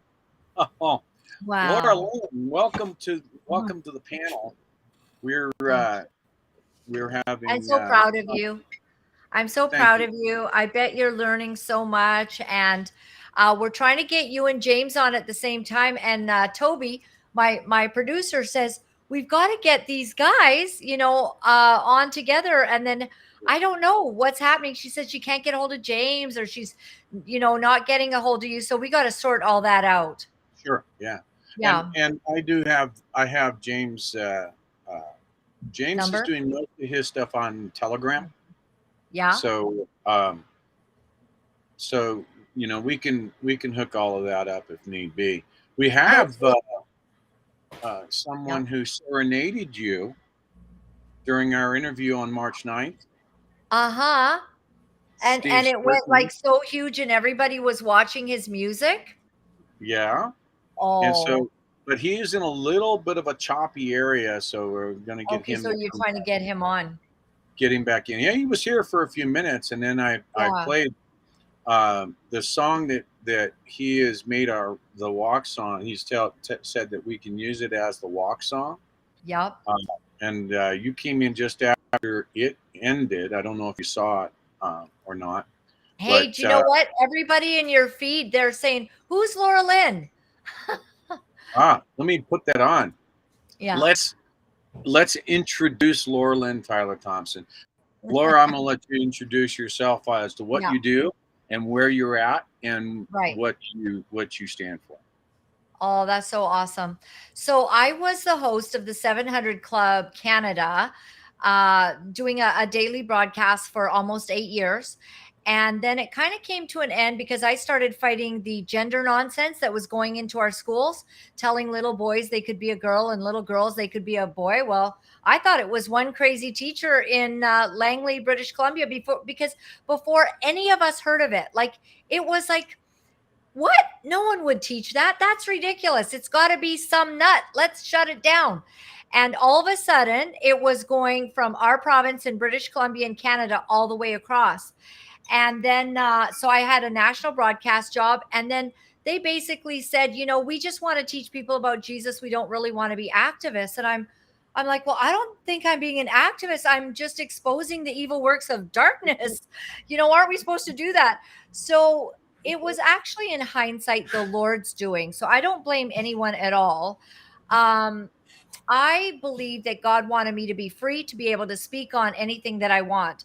And so now I have a broadcast I'm on every single day. My website is lauralyn.tv. I tell the truth. We talk about the vaccines. We talk about the mandates. We talk about freedom. We talk about Klaus Schwab and everything else that's going on. And so in Canada, I'm on a couple of hate lists now.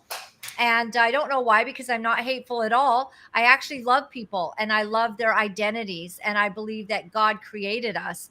So I've never been hateful, but of course I'm on their list, just like in the United States.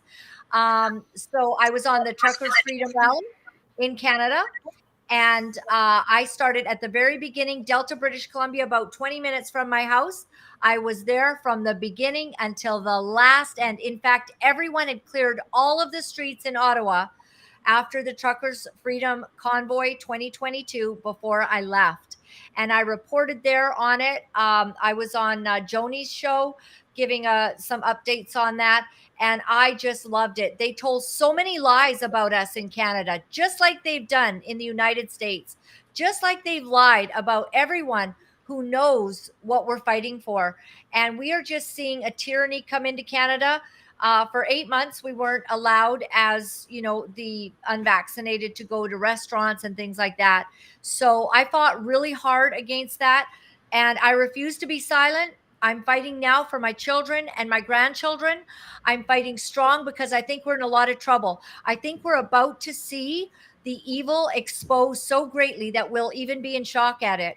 To understand how, you know, people like Soros and Klaus Schwab, who started the WEF, was the Club of Rome. The Club of Rome, they openly talk about depopulation. It's not a conspiracy theory.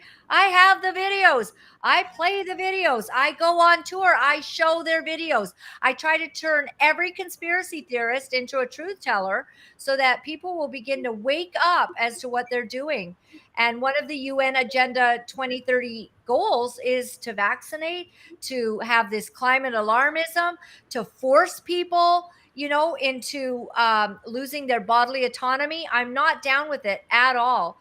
And so laurelyn.tv is where I put all my, you know, interviews. I interview Dr. Peter McCullough, Del Bigtree, Dr. Artis, you may know him. And I'm just so grateful to have an opportunity to share about that. Thank you. You're Hey. welcome. And look who is on the screen Yay. with us. The serenading singer himself. And Steve, I'm sure you remember that day on March 9th when you serenaded Miss Lorraine. Oh my gosh. Oh, I got no audio there, Steve. Turn your mic on. Is your mic on? We just love you, Steve.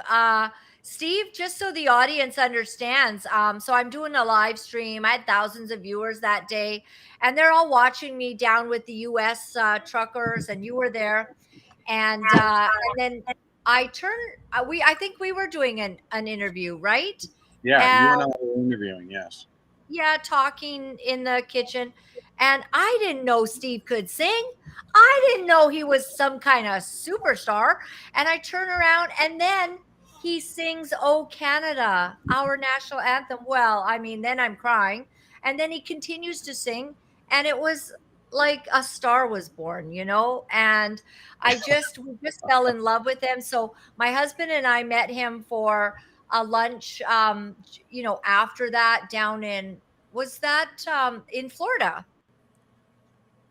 Yeah, Your audio is, yeah, we still can't hear you. Yeah, audio is not working there, Steve. No. You want to? Call? I wonder. Hey, Steve, I wonder if I can call you on my phone. You know what I mean? And then see if we can just hear your voice but see your face. I've done that before. I think you're on my Canadian phone. Oh, as if I don't have enough things going on. Now I've got a Canadian phone and an American phone. Oh, it's just crazy.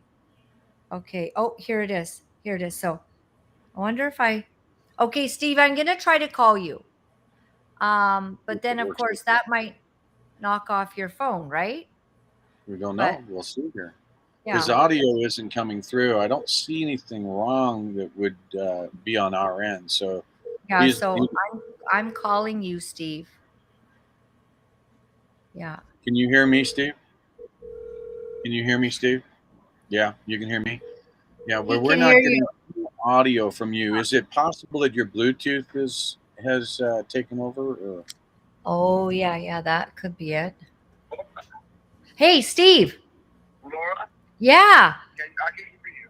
Okay, good. Okay. Now we can hear you that way. Yeah. Yeah, there we go. There we go. Yeah. That works. Yeah. So yeah, we were having an interview on March 9th in the kitchen, Laura Lynn and I. Yeah. And I actually have a link to that interview is in the graywolfwalk.com. And it's under the interviews and meetings sections back for the March time frame. And in there, we talked about the and the tyranny of what was happening in both Canada as well as in the United States. And we had about 10 or 15 minutes or something like that that we spoke. And then as we were exiting the kitchen, and I had said I made an announcement, here's Laura Lynn from Canada, everybody. And Steve breaks out in a cappella and in song, and singing "Oh Canada," and it was just, I mean, I don't think there was a dry eye in the place. I really don't. I was in tears. I was a wreck. Then I had to say goodbye to you because we were leaving, and it was just so sad. Yeah, it was just amazing. Yeah.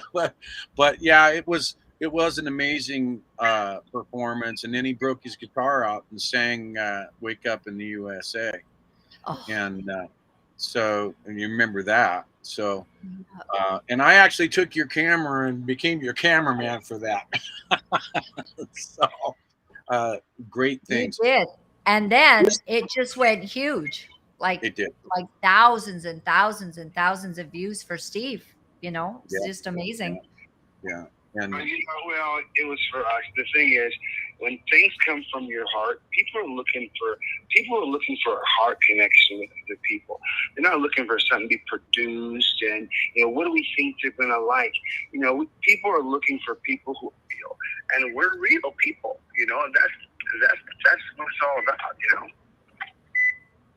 about. 100%, Steve. You got heart. Yeah, and so we've got this finite amount of time, and like you said, Laura, this has been a problem we have had in both Canada, it's around the world really, but Canada, the United States, where oppression, government overreach is just the norm of the day.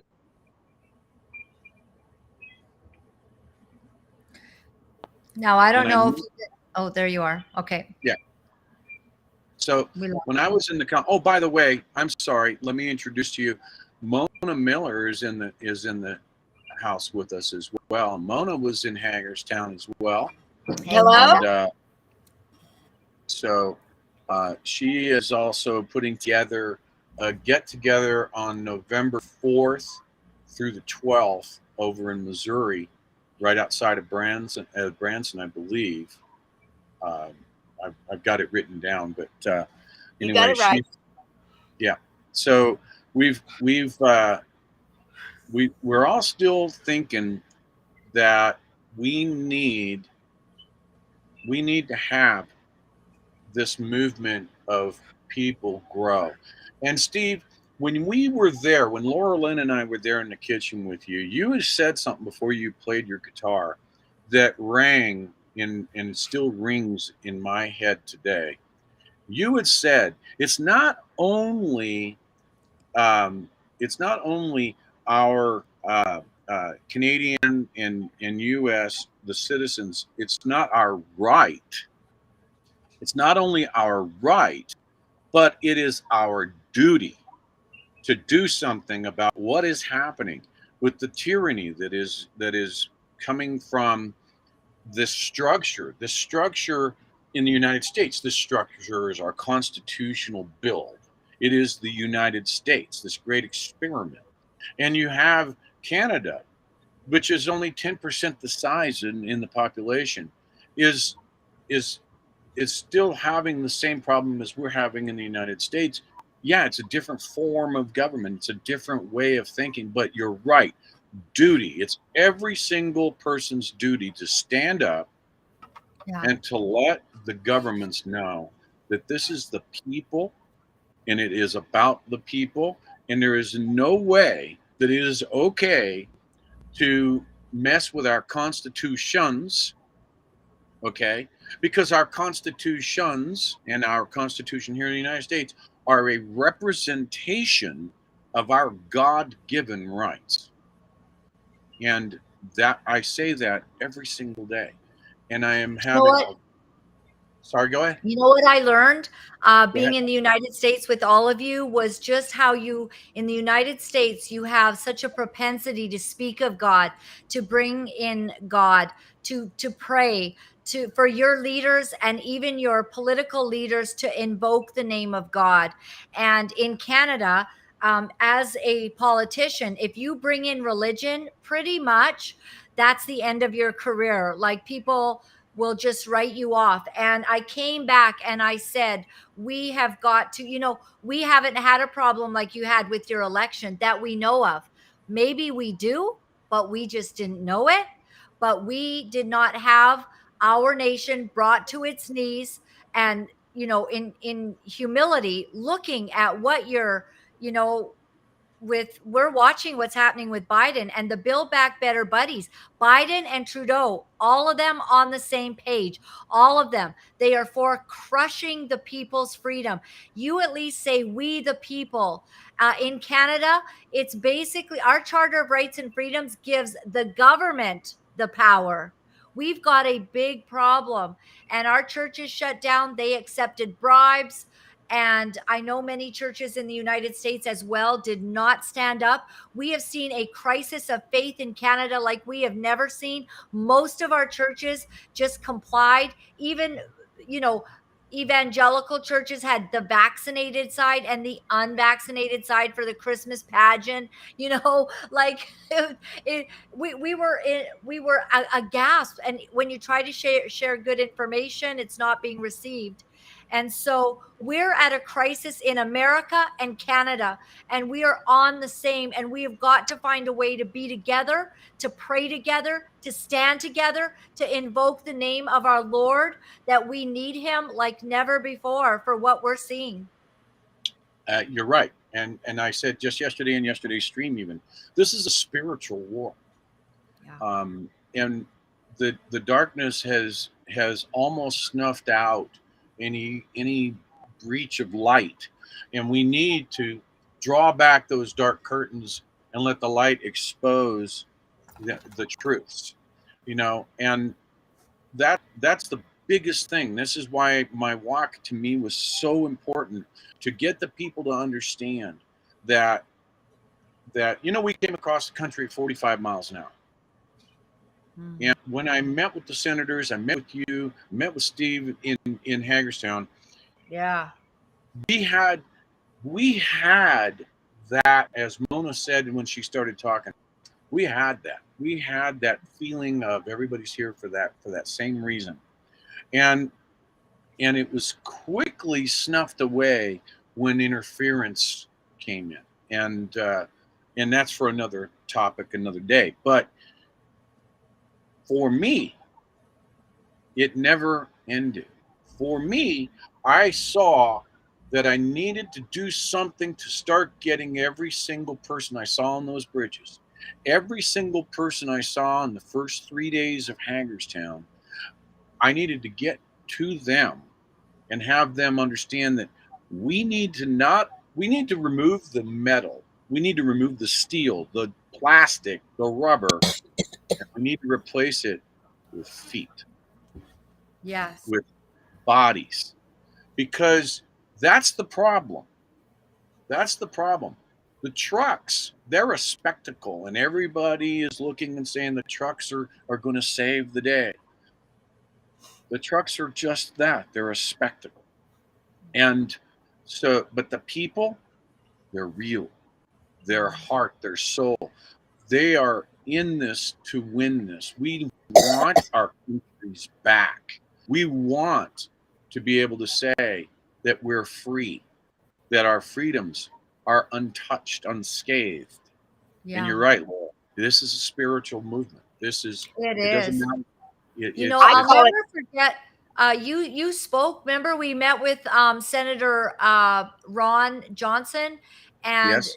Senator Ted Cruz, That's true. That's and correct. we met there, and you all got to speak so passionately. And I remember feeling like I was a part of something amazing. Like sometimes we don't see the win quite yet. And I know you guys all have like you've got your midterms and all of that coming, and we pray for God to intervene and bring about something great with that. But at the end of the day, we are all people putting our voice forward. And I remember when you spoke in front of those senators, and it was just such a powerful power. Like, let's not forget those small beginnings, those powerful moments that will be ingrained in the senators' minds, right, as they move forward. We can't be forced into this tyranny that we're seeing. And we're watching our countries, the borders not being defended, and sex traffickers coming in. I mean, you are walking and fighting for everyone right now. And God bless those who are supporting this measure that you're doing, because you are doing something. Not everyone can do what you're doing, but you're out there walking. You're out there as a sign to everyone to see, as a signpost to stand for what America stands for, and James Top in Canada to stand for what Canada stands for. And it's shocking, what we're seeing, that the justice, there's no justice in the land, in the in the the courts. It's very frightening right now. So we have to trust God like we've never trusted him. And people are beginning to turn to him. I see that there's some meetings going on in the USA, some gatherings of people that are just beginning to really seek God. And it's movements like yours. You're making a big difference, Grey Wolf. Well, thank you. I want to take. Go ahead, Steve. Which got no audio. Hold on. Spook. Hold on just 1 second. Hang on. Got him? Oh, I don't know. Not yet. I give him, Steve, I don't know what just happened. It literally, the devil doesn't want you talking. There we go. Yep. Yeah, got ya.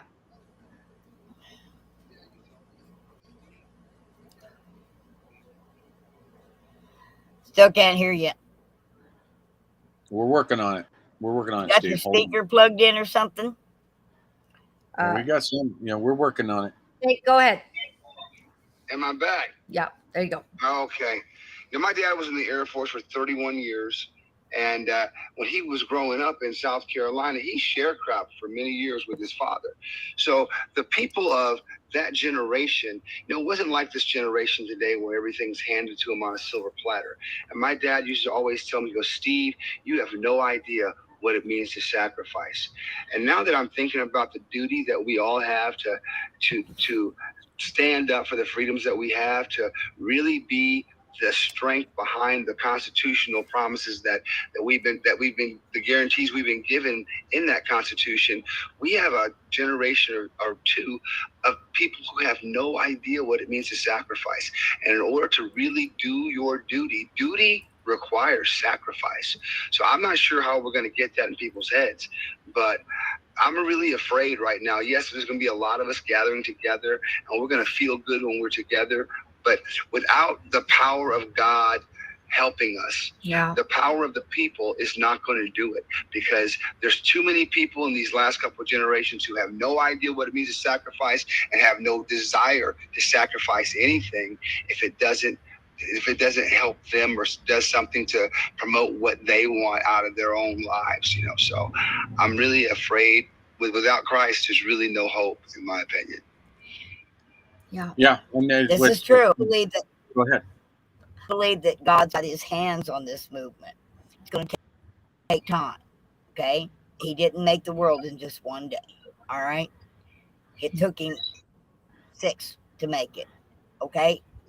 For us, we're not as powerful. It may take us 60 years to win this whole thing. But I like to look at this as a disaster. I have worked disasters, Tara, from coast to coast, hurricanes and tornadoes and floods. And there's a magic that happens in the midst of a disaster. For once and for all, those people, they all come together. They come together with loving hearts and helping hands. They step up to do what's right. And we must get people to understand that our countries have been hit with a disaster. It's not a disaster of wind and rain and mud. It's a disaster of tyranny. And until we realize that we actually have terrorists that are trying to rule over us unlawfully, and we come together in that disaster and we start picking up one board at a time. Pick up one board. Fill up one shovel of mud. Take down one piece of sheetrock. Bring in one pallet of food. When you do it one, and you don't look for the big picture, let's don't look for the millions of people marching on Washington, D.C. Let's get 10. 10 to march on City Hall. And then let's get 50 to march on a Capitol building. And then let's get 100 to march on our homes of our senators and our representatives. And then, like magic, the Tea Party Patriot movement put 250,000 people, 2.5 million people on the streets of D.C. in 2009. There was no bridges that was running. All traffic in and around D.C. had come to a screeching halt. But people, thinking that's all they needed to do, that was the end of it, we marched. We had our voices heard. Now we all get on our planes and our buses and in our cars and we leave. Had they went to the perimeter border between Washington and Maryland and sat down, they had enough people to do 3 times around Washington, D.C. with human bodies. Just sat down. We don't need to cut off the supply to all the world or all the state or the country like a trucker strike would do. Let's just cut off all supply in and out of D.C. But don't go in D.C. Remember, that's a foreign country. And you do not have any constitutional, the Constitution does not count inside the District of Columbia.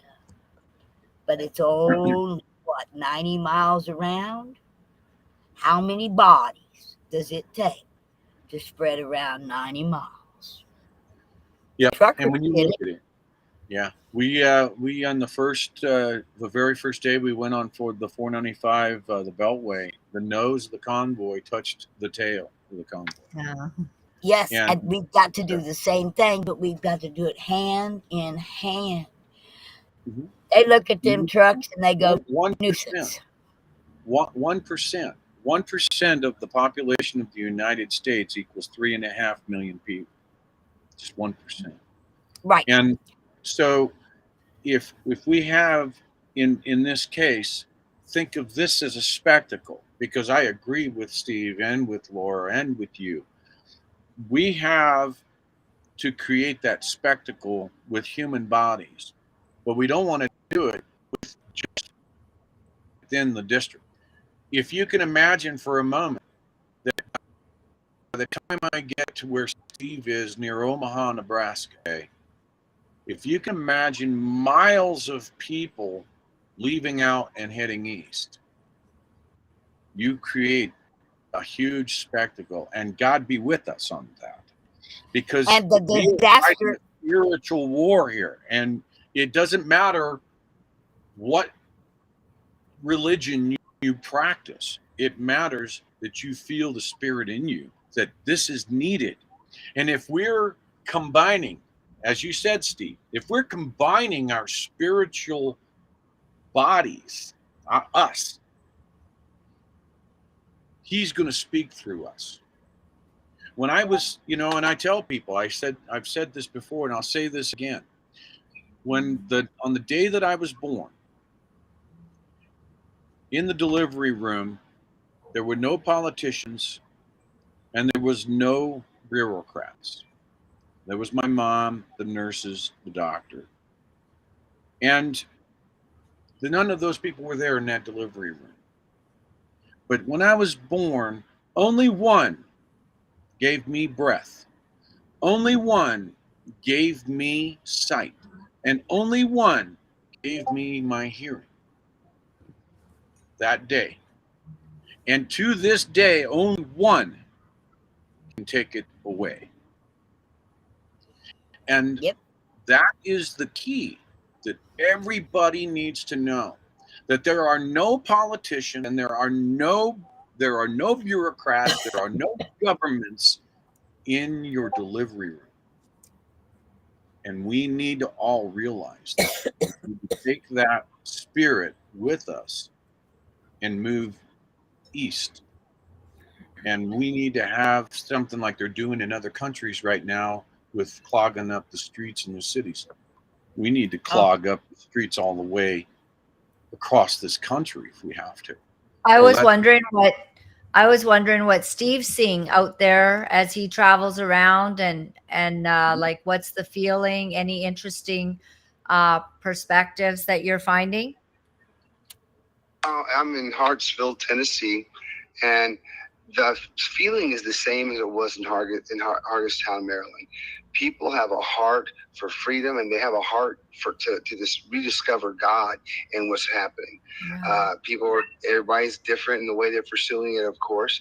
But the thing is, we have to unify and fix ourselves as the people. If we're going to fix the government, we got to fix ourselves, and we got to be able to come together, love one another, and really take seriously knowing who the people are that are running for these offices, knowing what they're all about, so we can make educated decisions about our votes. Because we can get all hyped up, and somebody can come in here and even use this energy that we have and kind of tie into it and deceive us again. But we have to take it upon ourselves to be accountable for what we personally know about what's going on in our government, by what's going on with our elected officials. And then that's some power that we can take forward as we, make these decisions. Because I can come out here and get somebody all hyped up about Jesus and about how Joe Biden's horrible, but then you make a decision for something else and it'd be just as bad or worse. So we got to go more than on just emotion, and we have to really educate ourselves about what's going on. I'd like to call it, we got to take their resume, okay, and then we got to stick around to judge their job performance, because they're not elected officials; they're elected employees. But it's hard when you have the media and you have the tech people, Facebook and Google, and all the people who control the information, feeding you what they want you to know. Mm-hmm. I remember when Trump got elected the first time. Well, when Trump got elected, there was this video that got leaked out from one of the Google meetings where they were crying and saying, "We can't let this happen again." So we know for sure that the people who control the information are trying to twist our minds and misrepresent the facts to make us vote in a way that they want us to vote, but make us think that we're making those decisions ourselves. I'm almost thinking that you really almost have to look and see what policy issues are up, and look and see how the people that are representing you voted. And that is about the only way that you can really know their hearts, because you can't trust the media, you can't trust Google, you can't trust their resumes, because they are going to lie to get what they want to get. So it's really hard. It's going to take some serious effort. But if you are really wanting to make a change, then you better take your behind back to school. That's how I look at it. Yeah. One of the things that's been really very difficult is seeing that the evil people, or those that wish evil on our whole world, have taken power seats while we were watching but not paying attention. And so they're in our schools. Have you seen like the new stuff, like just attacking kids, trying to sexualize children? And all of these school boards now, the teachers, the parents are finally exposing some of this. We've got a really sick transgender teacher in Ontario teaching shop class. It's so perverted that you just can barely stand, and it feels like you're being punked, like this is a joke, and nobody seems to be able to stand up to it. And we watched, guys, and I interviewed Thierry Baudet, and he is the oppositional leader of the parliamentary party in the Netherlands. And he said, we had quite a long conversation, and he said something that really struck my heart and was very painful. He said, I don't know that we win against them in the way that it's happened, but God. Like, if God intervenes, we can somehow get a handle on this. But the enemy has laid his hooks into power sources of government, in education, in business, into our families, into our media and our televisions, indoctrinating our children. And it's like we were so silent for so long, we didn't get motivated or get into position to fight fast enough, and now it's been done. But God. And I believe that, and that's not a bad place to be. When you're at the end and you know that the only thing that matters is God, that's not a bad place, that's a good place. Hang on, Steve. Of this world, and the only time that Jesus ever referenced anything other than God as being God, he said that Satan is the god of this world. So, I mean, we've always been behind the 8 ball, and I almost look at it like this. Even when the world was perfect, Adam and Eve used the freedom that they had for their own selfish purposes. And so God knew what we were going to do with this freedom, but maybe, just maybe, the freedom that we have been allowed to exercise in America is the freedom to get to know God and get to speak God's name out in public so that people can be drawn to him. And so, this freedom Amen. is for God and not for us. And we have to really get our minds wrapped around it, because it really is Satan's world. He is the God of this world. And I'm not saying that. Jesus Christ himself said it. So I have to believe Christ if I'm really going to be the believer I say that I am. Amen. And Grey Wolf, you and the truckers there in Hagerstown, you were standing for bodily autonomy. You were standing for sovereignty before God. And it was the right thing to do. And now we are seeing the chaos that is unfolding because of these shots. Almost 30,000 have died on the VAERS reports. I don't even get taken off of Facebook for saying this stuff now, because it's so true. And there's this new thing, sudden adult death syndrome. People are falling all over the place. It's beginning to touch families. It's beginning to be so, you can't hear me? Can't hear. Can you hear me, Grey Wolf? Yes, ma'am. Yeah. And can you hear now? Can you hear that, Steve? Yeah, I think, Steve, you can hear me now. And so we're beginning to see sudden adult death syndrome. This is a thing. And even mainstream media is beginning to cover. They're beginning to talk about worldwide excess deaths. All of this. You guys are men of discernment, and a beautiful woman there of discernment. We have seen this coming. We knew something was very wrong. And our friends, our loved ones, those we cared about, they didn't listen. They couldn't see it. Now they're beginning. Some of them are beginning to, it's like the great awakening is happening, you know? And I had recently have had Dr. Peter McCullough on my show. I had another doctor, John O'Looney, a mortician from the UK, showing what he personally is pulling from the bodies that he's autopsying. This is Right. serious. You Yeah. know, this is what you were standing for, Grey Wolf. This is why you were fighting. This is why all of the truckers in Canada and the United States were trying to stand up. You cannot force people into, you know, something that they do not want to take. And of all things, it's being used, you know, to steal life. So Yep. I don't think we've ever been here before. No, we haven't, and you're absolutely right. And I've said that, but you know, in my prior streams even, and today is a day where I'm saying, look, this, you know, I was believing that I would end the YouTube sides and just go over and move this to Rumble, but I think we can keep, you know, the code wording that we need to keep enough. But you're right. Oh, I The don't very know if I've been very code worded. I'm sorry. I'm sorry. no, I mean, no, as long as we don't get that medical misinformation strike, we're good. Yeah. And you're absolutely right. With the VAERS databases up there, you can read it, you can see. And I want to touch. I just posted this morning back for my admins that are in my ear.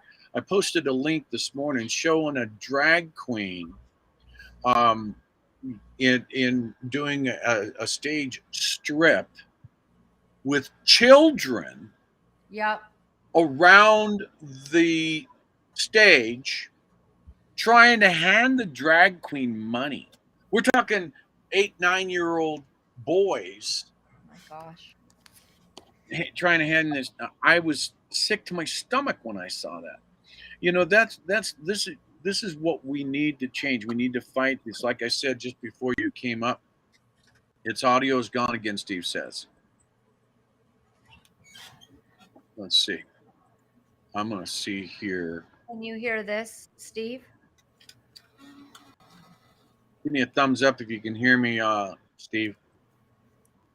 Okay, are you talking? Go ahead and talk, Steve. Steve? He's not hearing us. Can't He's hear? not hearing. Oh, okay. I can hear you, Steve. I can hear you. So we can hear him through your phone there. Yeah, we can hear him, but us. It's obviously something hearing wrong us with right the connection. Steve, do you want to try and leave? I think I know what your problem is, Steve. If you look at the settings, because you're in that portal, I have to go by memory. I can't tell you because you can't hear me. What am I doing? Let me see here if I can chat.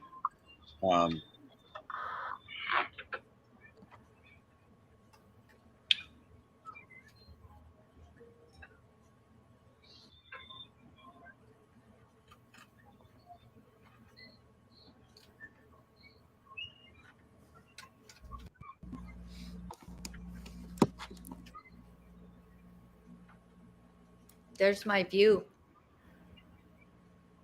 Beautiful British Columbia, Canada. My goodness, it is nice. Yeah. Beautiful day out there. Can you hear me? Yes. I can hear you, Steve. Well, I can't hear anything you guys are saying. yeah, he needs to exit and come back. Yeah, hang up.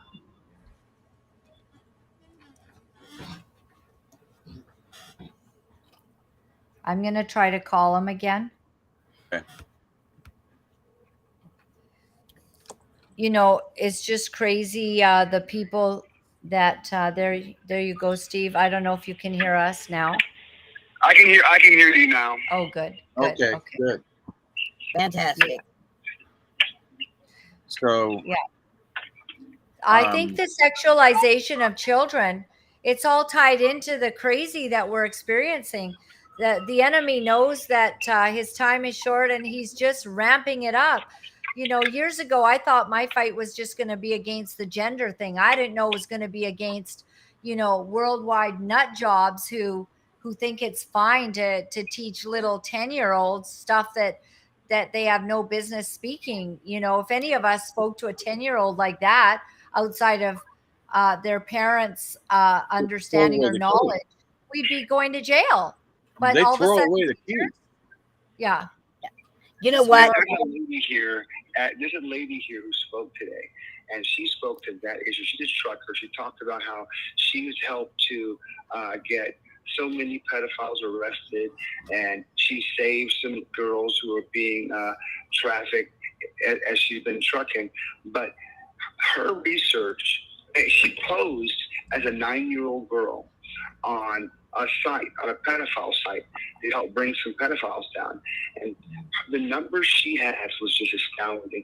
She says like 1/3 of the population of America is on these pedophile sites. Oh my gosh. I mean, we're talking about 1/3 of the population. And when you look at porn sites, and porn sites are the most trafficked sites on the internet. So it's not very far-fetched to think about it. And she says that 1 out of every 3 adults, if you look at the numbers, are either pedophiles, considering it just makes me sick to think about it. So if that's true, then there should be people going to jail every single day. Yeah. These people are all.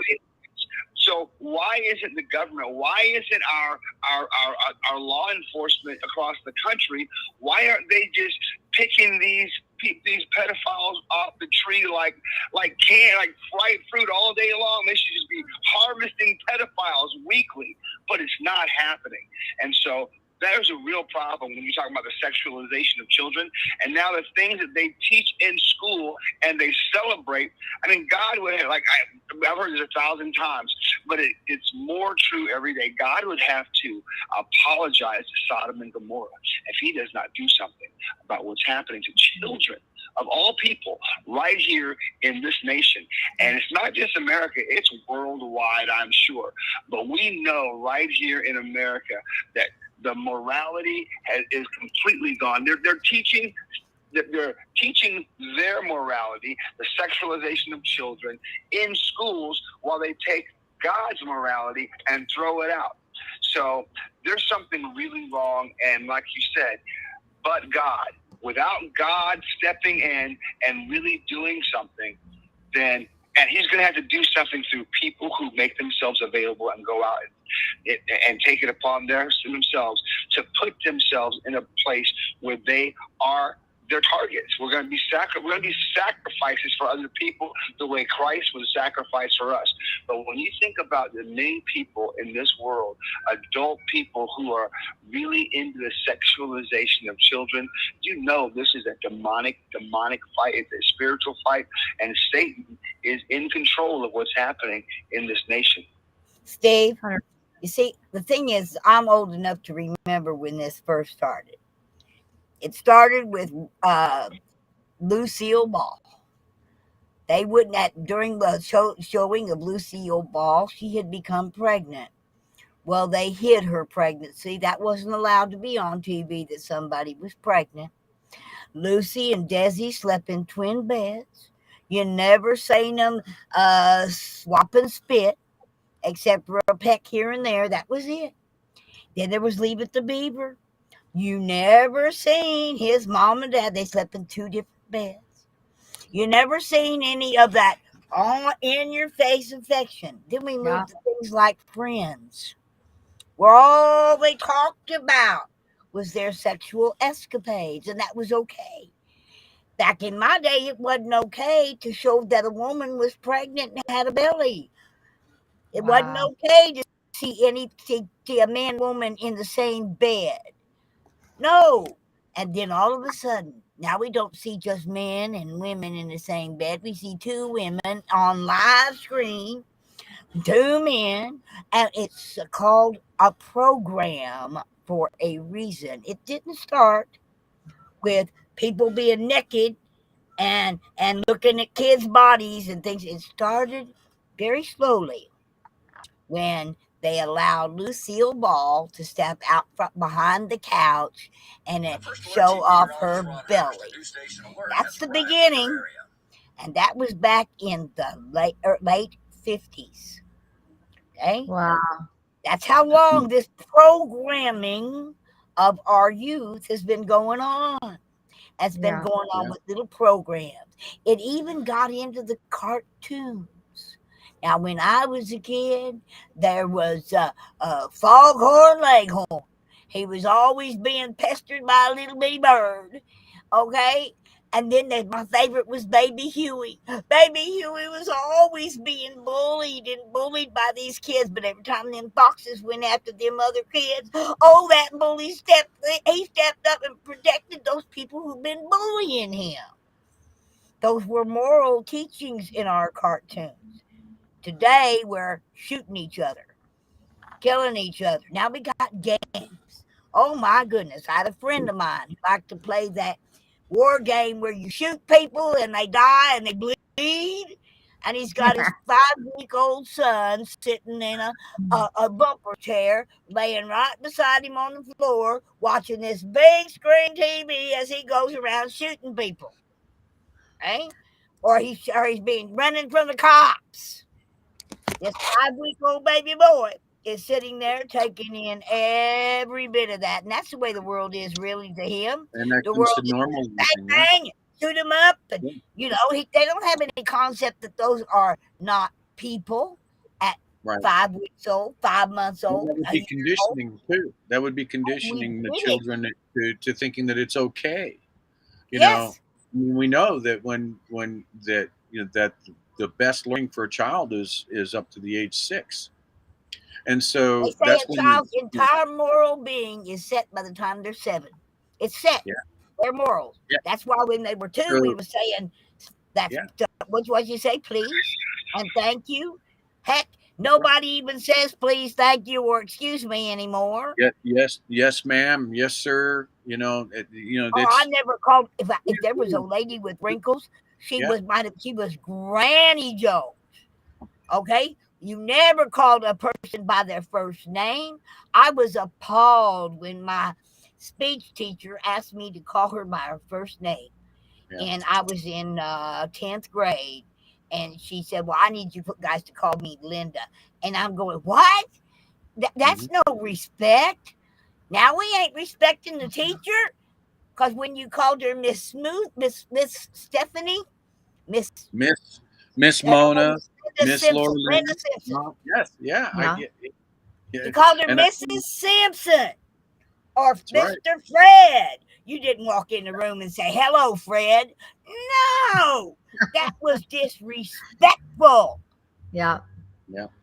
And so I remember I said the word shit one time. Oh. And I lost a tooth. I literally lost a tooth because my mama backhanded me so hard, the tooth that was loose fell out and slid across the kitchen floor. I wasn't supposed to talk like that. And then I watched that Bicycle Girl in D.C.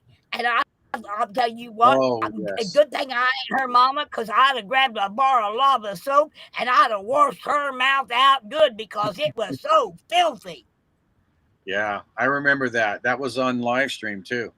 So that was the day before. That was the day of the meeting that we had, the interview that we had there, Laura. That was the day that it occurred down there in DC. Okay. Yeah. Yeah. I remember that. So that young lady couldn't put 2 words together without dropping the F-bomb 4 or 5 times between each word. Okay? Yeah. I would just sit there and watch. I mean, I've seen people. Her mom and dad must be really proud. Right. Okay? And, man, didn't you make your mom and daddy proud that day? And it's been aired several times since then. It's been one of the clips that have just gone viral. Right. Of somebody sitting there with a filthy mouth. And no common sense. She couldn't put a sentence together to tell us why she was so angry. She couldn't do it. Wizzy begged her.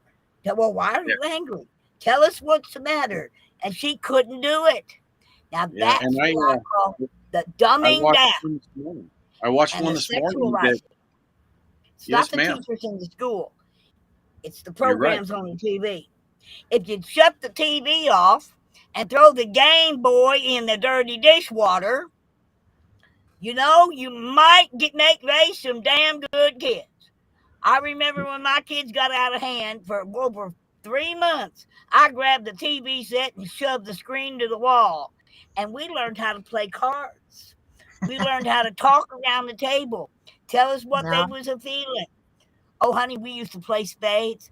I'd have 6 kids around the table, 3 decks of cards, and we'd play spades for hours. We'd get out the Monopoly board and start on a Friday night and not finish till Sunday afternoon. And during the time we played the Monopoly game, we got to know each other. They talked about their friends at school. They talked about their teachers. They talked about their feelings, what they learned in Sunday school. Kids don't go Sunday school no more. Okay? No. My kids got picked up every Sunday morning in the driveway by the church bus, and their little bus went off to school so I could sleep in. They needed to learn their Bible. Okay? And they needed to go where I told them to go until they was 12 years old. At 12 years old, I let them pick their own church. I had one that went to the Catholic church, 2 that went to the Baptist church, and 1 that decided to go to the Pentecostal church, and 1 decided I didn't want church at all. That was fine. When they was 12 years old, they could make that decision because Jesus was 12 years old when he made it. Up until then, you'll go to Mass on Sunday morning like your daddy wants you to do, and you will go to youth service on Friday night like I want you to do. And we made our kids go to church. We don't do that no more. Anymore, honey, you can have sex in the bedroom with your kids right there. All right? I mean, that was something, I often wondered what that ink, ink, ink sound was coming from my mom and daddy's bedroom, but I never opened up the door to find out. I thought mama just had a bad rocking chair. I wasn't supposed to know those things. Yeah. You know what? My mama died. My daddy died first, and my daddy died, and they were married for 49 years, and my daddy never seen my mama naked with the lights on. Really? 49 years. Wow. My mama wore strap scars on her shoulders because she even slept in her bra. Okay? All right? I'm telling you, my mama was a prude, and I liked it. I didn't learn those things. I learned all those things on my own. Okay? Nobody ever told me because my mama was a prude. And my daddy was very loyal to my mother. Okay? My mother got married at the age of 18 and never even saw a man naked till the day they laid in bed together on her wedding day. Wow. Yeah. Okay? No, That's called raised with some morals. You're right. Morals is where it's all at. And that's and we have got, and to circle this back, we've got for the walk, we need to get people gathering in unity to be able to be the vehicles for what is needed to make the change. I think that's an important factor, that to make change requires people. But not only is it the bodies, it's the vehicle for the spiritual movement to make the change. It truly is, to me, if this was in an analogy of a gun, each person full of the Spirit is a bullet. And without the people, we've got no ammunition. You got to first raise your own aura. You got to get positive, and you got to raise your own aura. So that when your aura comes into connection with another aura, it grows larger every time it does. Yeah, and not only that, it's getting that word, that positive thought, the word, and I'm in this to win this.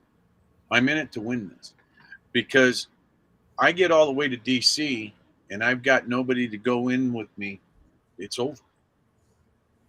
I have to hang my head and go home and say, I gave it that try to be able to see that we are trying to peacefully. Now, I have to believe that God is going to intervene here. I really do have to believe that God is going to intervene somewhere down the road. Listen, I tell you what, I've said it. I was stuck in Austin, Nevada. The Beechwood broke down. We ordered parts, and for some reason, the parts kept getting lost. The shipper shipped them 3 times. It took 2 weeks to get everything that we should have had in 2 days. And I kept saying, God's got me shut down here for a reason. And I may never know what that reason is. It could have very well been to avoid something that was disastrous down the road for me. It could have very well been that. Yep. But I accepted that. We kept moving. We just made sure that, and there's several people in my ear, and it's been said since before I even started walking. Coming out of Pennsylvania, heading back to Reno to start the walk, I'd make a wrong turn. And I'm like, oh man, I made a wrong turn. I'm going to go back down here and go this way and that way. And then something would happen in the middle of nowhere in Illinois. I run into a rancher, tell him what I'm about to do. And he lets me know that he's behind me 100%. And this is how you go back and how you get on track. Is that because the bridge was out and I had to turn around on 40. And he talked to me, and people in my ear said, well, that turned out to be a right turn, not a wrong turn. So every wrong turn when God's doing the driving. Exactly. So pick up over here, but I'll come back in here in a little bit. About 5 or 10 minutes. All right, I'll be back. All right, Steve. Yep. All right, Ron. Steve. Hey, Ron, have you ever seen this guy from Club of Rome? I was just looking through my videos. Like, this is such a shocking thing. This is the guy, Club of Rome. His name is Dennis Meadows.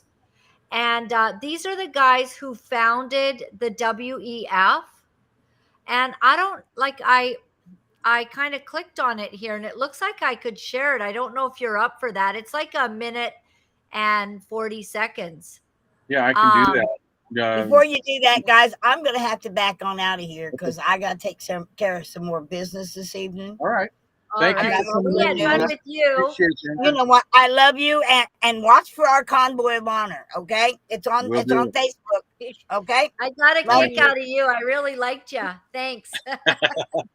Bye-bye. Love you, Ron. All right. Bye-bye. Love you too, hon. So, Mark, sorry, Ron, if you wanted me to see if I can play this, let's see what happens. I don't know if I can. Oh, I add a source. Okay. Do you see it at all? Yeah, I'm going to go ahead and play it now. Okay, go ahead. But in one way or another, we are so far, globally, we are so far above the population and the consumption levels which can be supported by this plan that I know in one way or another it's going to come back down. So I don't hope to avoid that.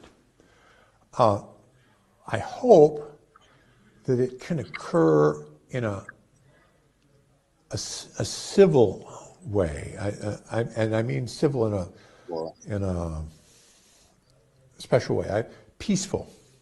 Peace doesn't mean that everybody's happy, but it means that conflict isn't solved through violence, through force, but rather in other ways. And so that's what I hope for. That we can, the planet can support something like 1 billion people, maybe 2 billion, depending on how much liberty and how much material consumption you want to have. If you want more liberty and more consumption, you have to have fewer people. And conversely, you can have more people. I mean, we could even have 8 or 9 billion probably if we have a very strong dictatorship, which is smart. That's unfortunately, you never have smart dictatorships. They're always stupid. So, but if you had a smart dictatorship and a low standard of living, you can have it. But we want to have freedom and we want to have a high sentence. So we're going to have 1 billion people. And we're now at 7, so we have to get back down.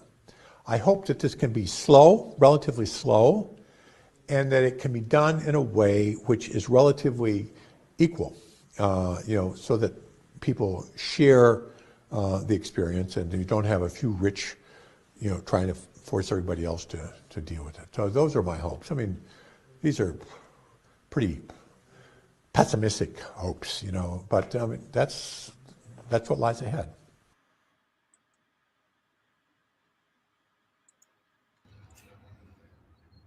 Yeah. Wow. I think I'm still muted. Yeah. So can you believe it? So some of the people in the feed are saying, who is this guy? This is Dennis Meadows. He's filthy rich. He's part of the Club of Rome. The Club of Rome founded the World Economic Forum, tapped Klaus Schwab, and they inform the WEF. The WEF, they're all on board. Here's a guy openly talking about how in a peaceful way, we got to get the planet from 7 billion down to 1 billion. How about your family first, pal? Exactly. Right? Yeah, that's crazy. They're nuts. And that's what we're fighting. We're fighting people like him. In reality, that is exactly the kind of people we're fighting. And that's it. Thank you for sharing that. That, I mean, rises the blood pressure, certainly for me. I hope that it rises the blood pressure for those that are watching, and not just the individuals in the chat. And so this is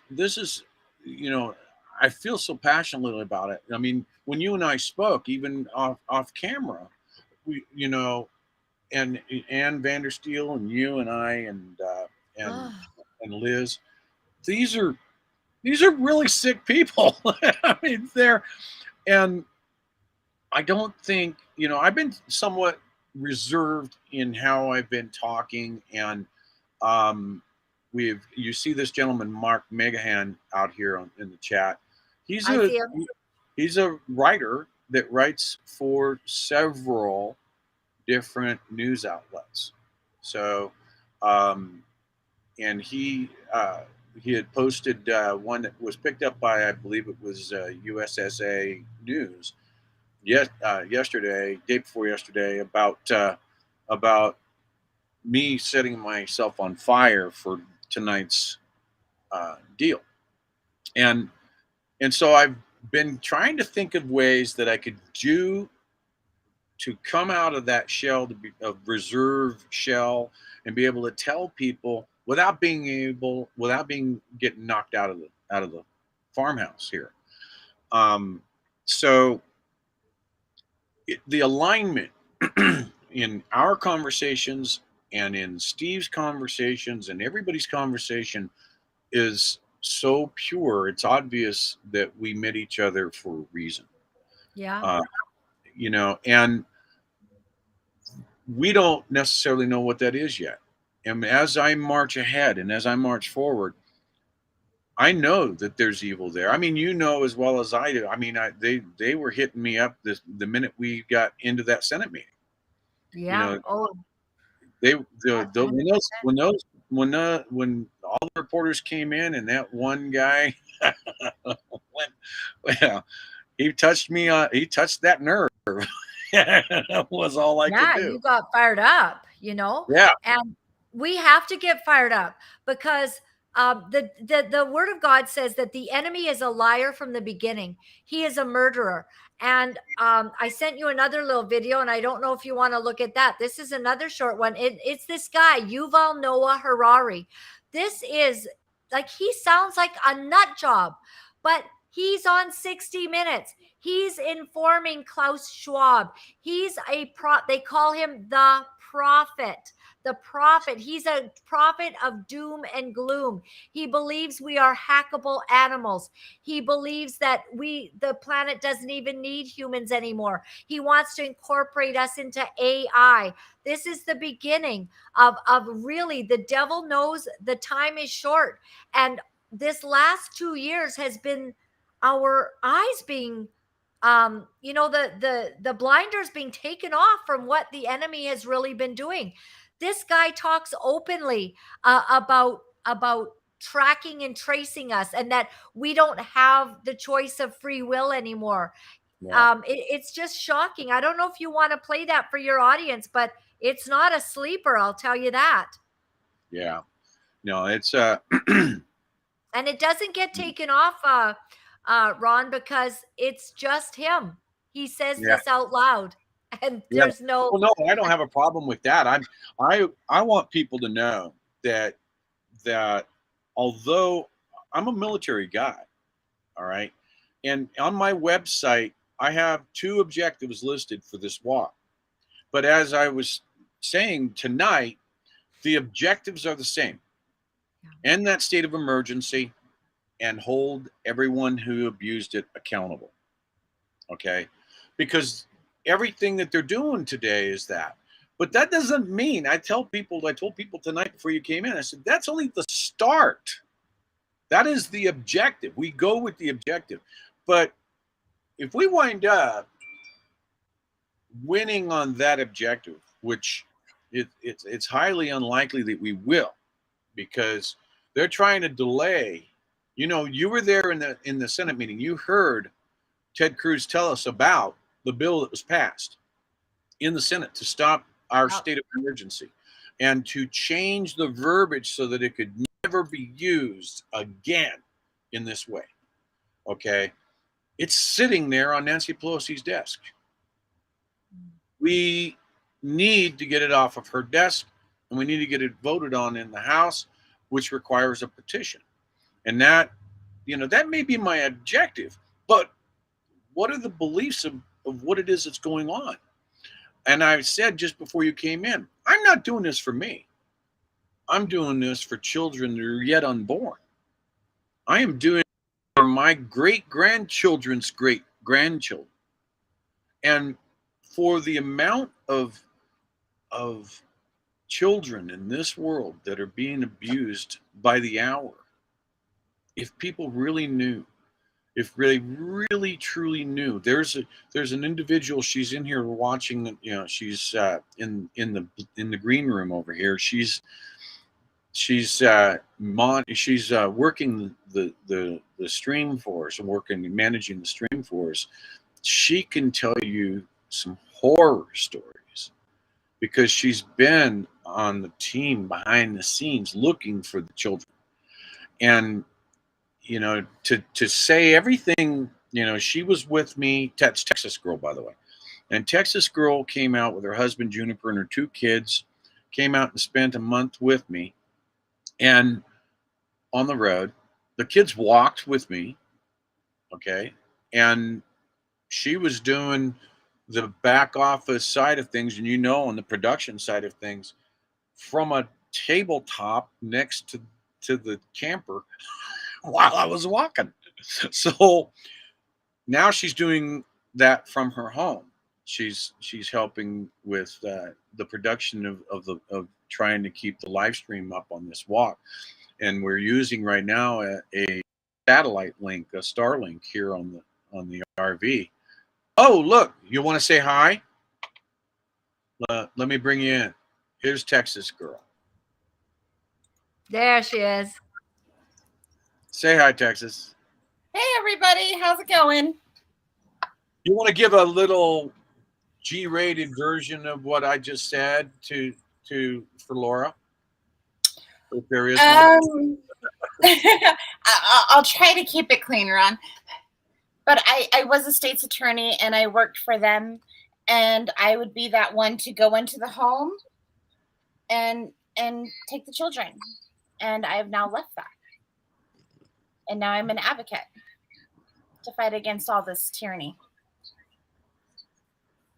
So you've seen removals, if correct me if I'm wrong, as I don't want to put words in your mouth, of tens of children, Yes.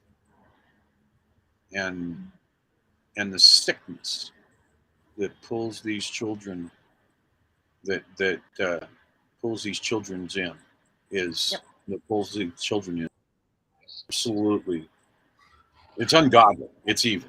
It's 100% satanic. Yes. Absolutely.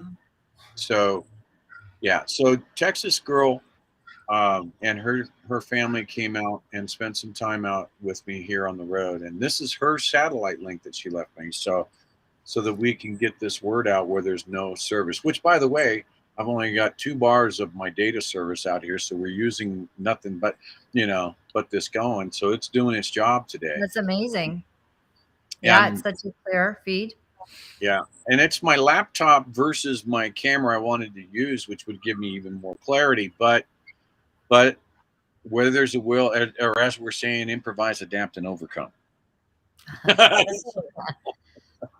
Yeah. But thanks for coming in there, Texas. I'll let you get back to that behind the scenes stuff there. So, Amazing. Yeah, it's a battle, isn't it? It's like I've had a couple of shows recently about the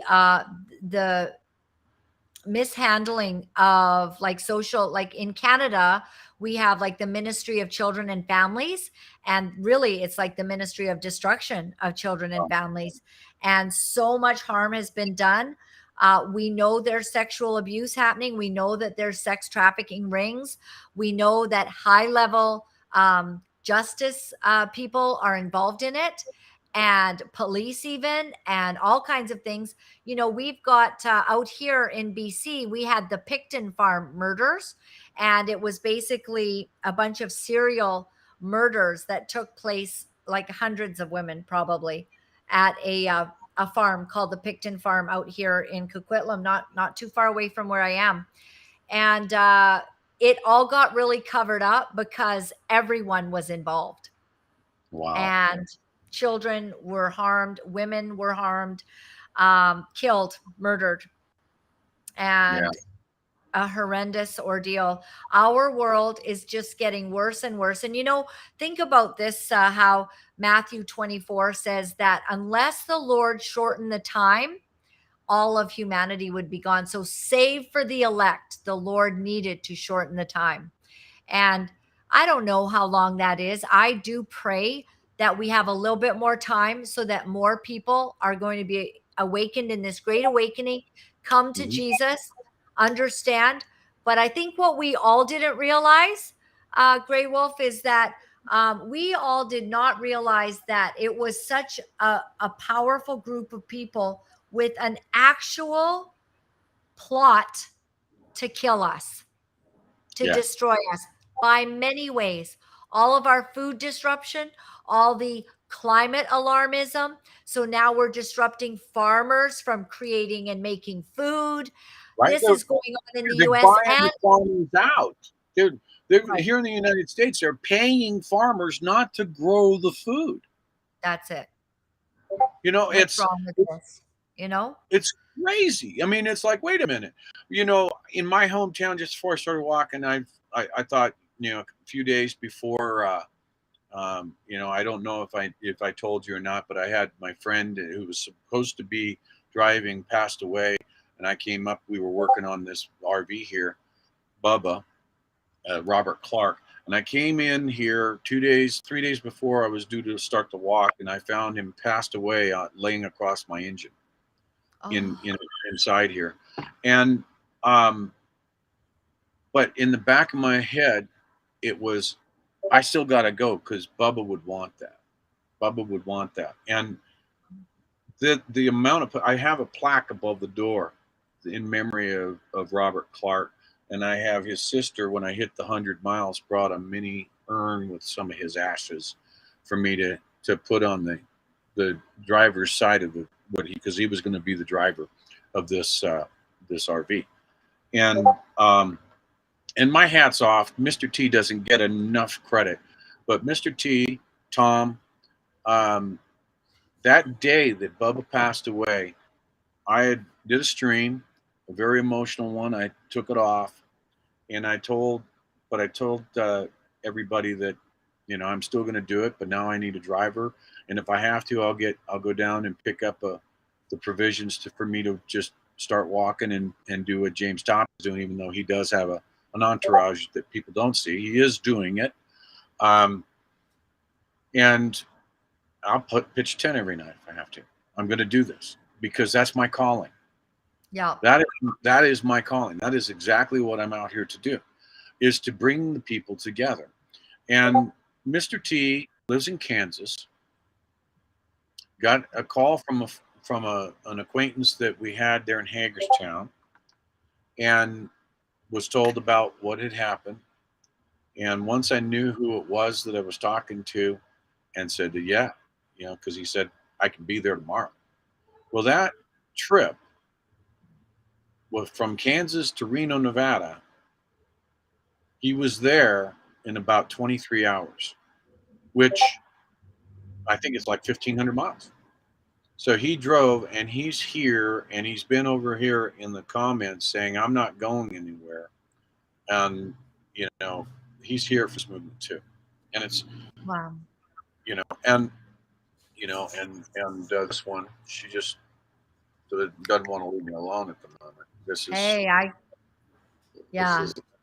Abby. That's a true friend right there. A true friend.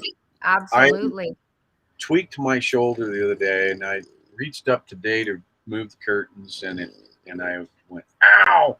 And she was back in the bed, and we came running to see what was wrong with Dad. Yes. So, yeah. Yes. But this is Abby. Hi, honey. Hi. Adorable.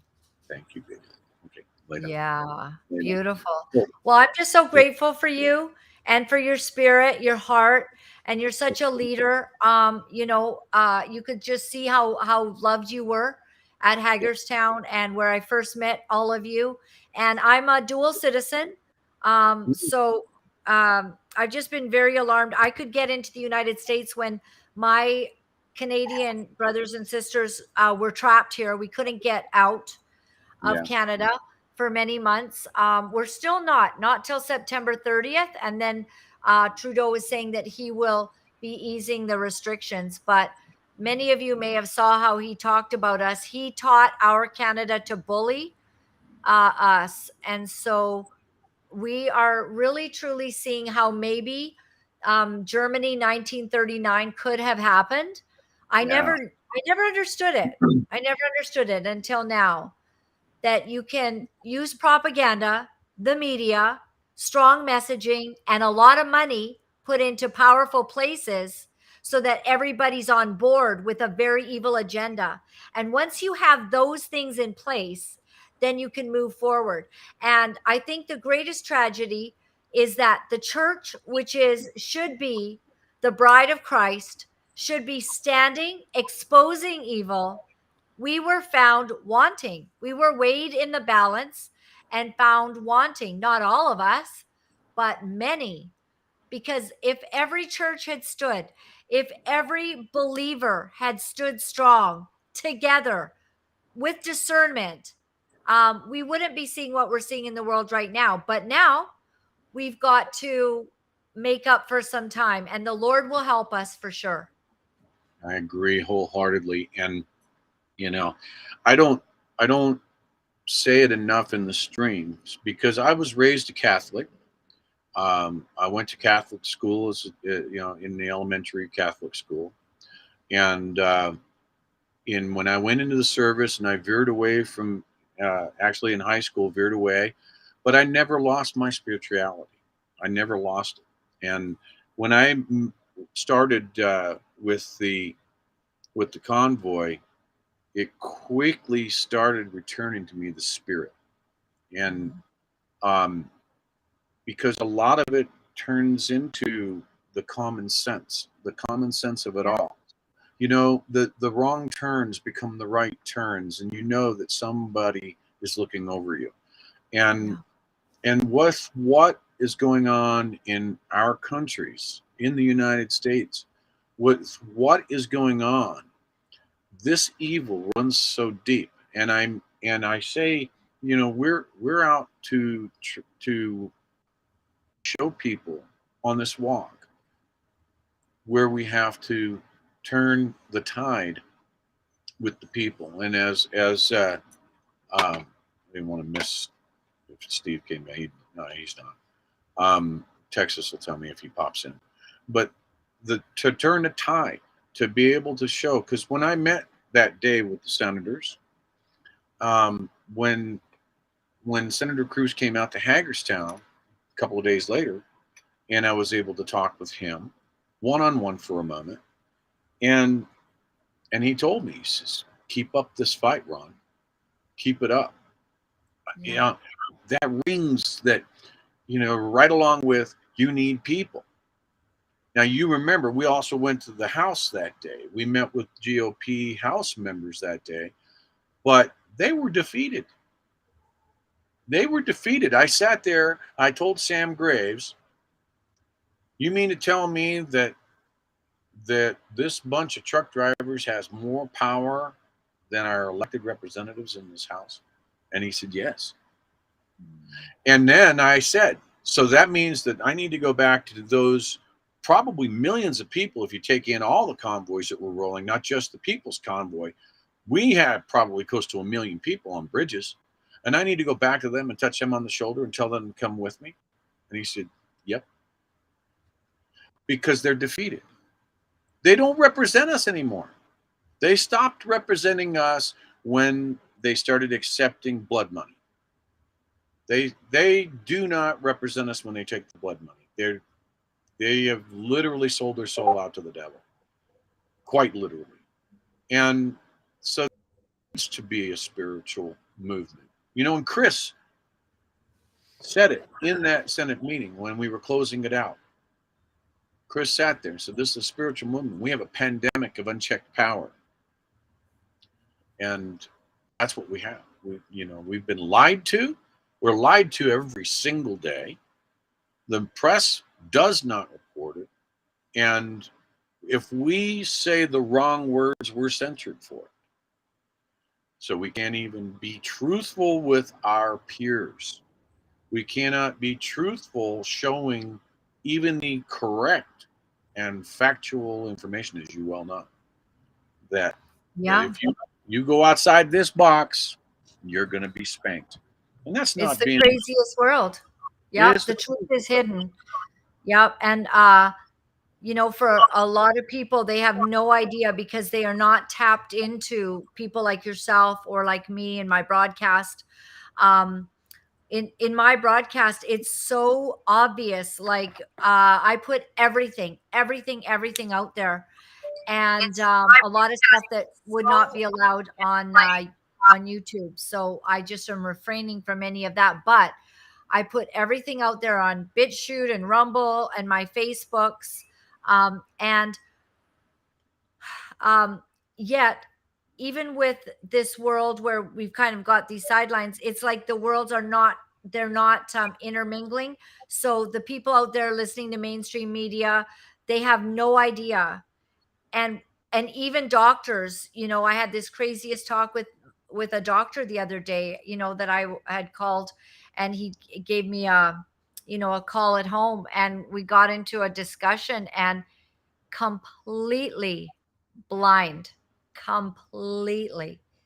And it's a very shocking time, And the hatred that one side, we see that Biden's doing that, that the hatred that one side is trying to put to the other. And there's this terrible animosity and inability to see the truth is just so very difficult.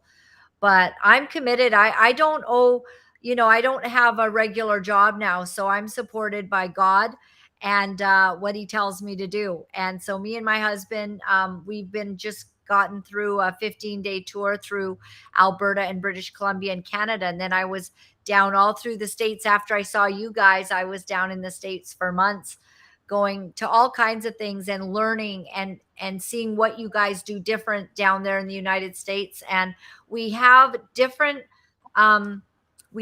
issues going on in our two countries, but nonetheless, we are in desperate times.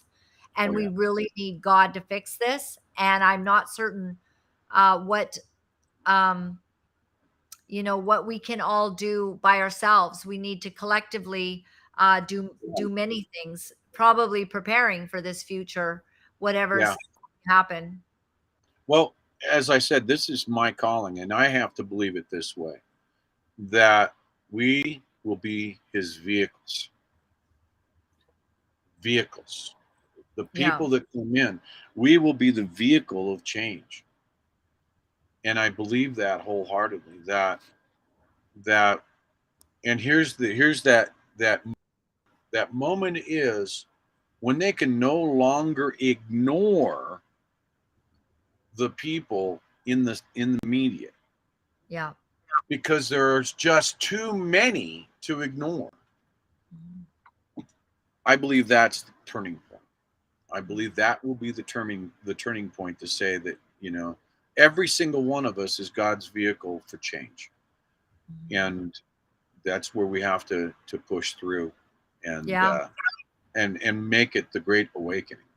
Absolutely. Bring everybody to tears.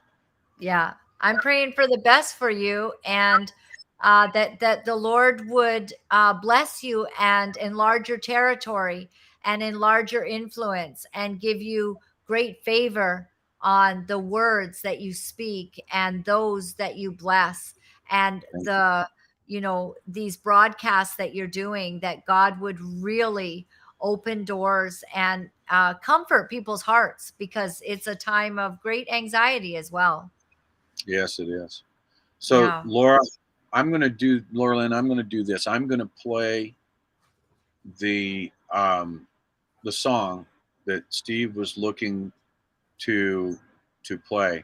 Before I do that, I want to say that, movements like this, by the way, because I don't want to make it seem like I'm out of whack, but they don't come free. And, you had said that, God is how you make things, how you make it today. I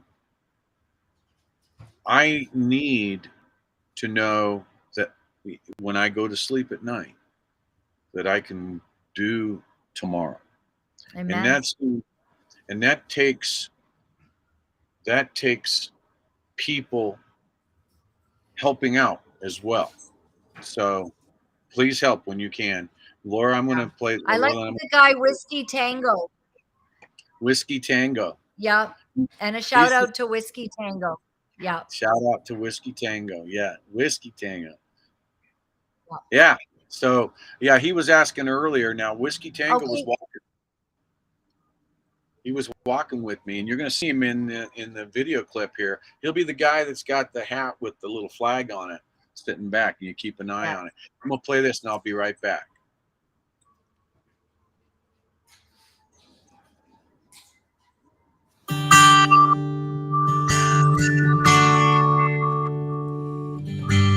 There's a cry of freedom sweeping around the world today. Here we have it all, life and liberty. Still we give the dream away. No more can we afford to stand around, set inside our ways. Wake up in the USA.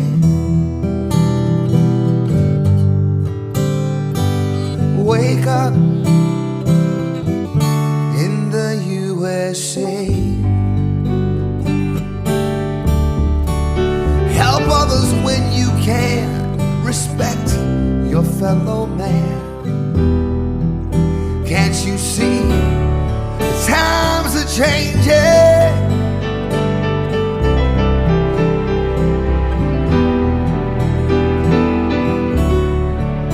When priorities are wrong, we've got to stand up strong and rearrange them.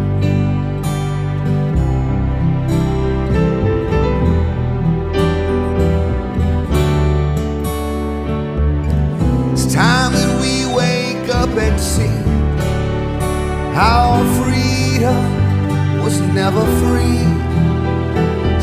Wake up in the USA.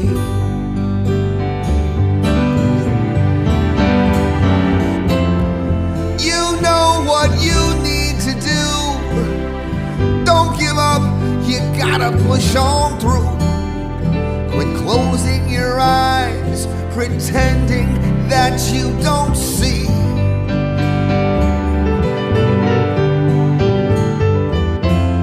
And if you think you'll just spectate, it's too late. We all live here together, from sea to shining sea. Now there's a cry of freedom sweeping around the USA. No one can take the sunlight or the breeze. No one can turn our blue skies gray. Now everybody join together with me as I pray. Wake up in the USA.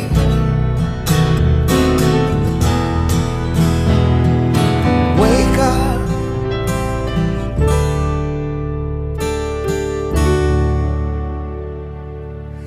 In the USA.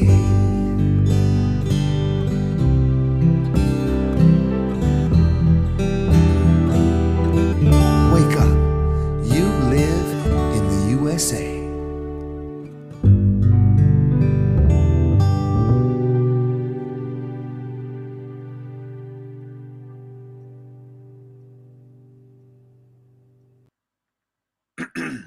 Yeah, and Laura's away from the desk for the moment, but when she comes back, I'll flip her back up on there. And I hope you all understand what it is that I wanted to achieve here tonight. I wanted to achieve a little more depth of the understanding of what I'm trying to do here. This is absolutely a spiritual war. This is, but I don't want anybody to think that I'm trying to give a sermon every time I try to do get people to come out. But the fact of the matter is that we absolutely must come together. We must unite, and we must understand that it will take all of us to make the change. We need to hear the calling. We've got it all inside of us that we know something is wrong, and we need to bring forth the change. And that is when we will be able to finally rest. We're not going to be able to rest until we can evict the evil from our government. And the way that we do that is not through force. It's not through force. It is through peace and peaceful protesting. It is through the peace and to be able to say that we are in control. And why are we in control? We are in control because God is our control. And as long as we all remember that when we go to bed at night, we can get discouraged. I am getting discouraged from time to time. I'm discouraged and seeing not enough individuals coming out, not enough people passing the word. All they see is a guy walking down the street. I have to be able to approach them, to be able to talk to them, to get them to understand.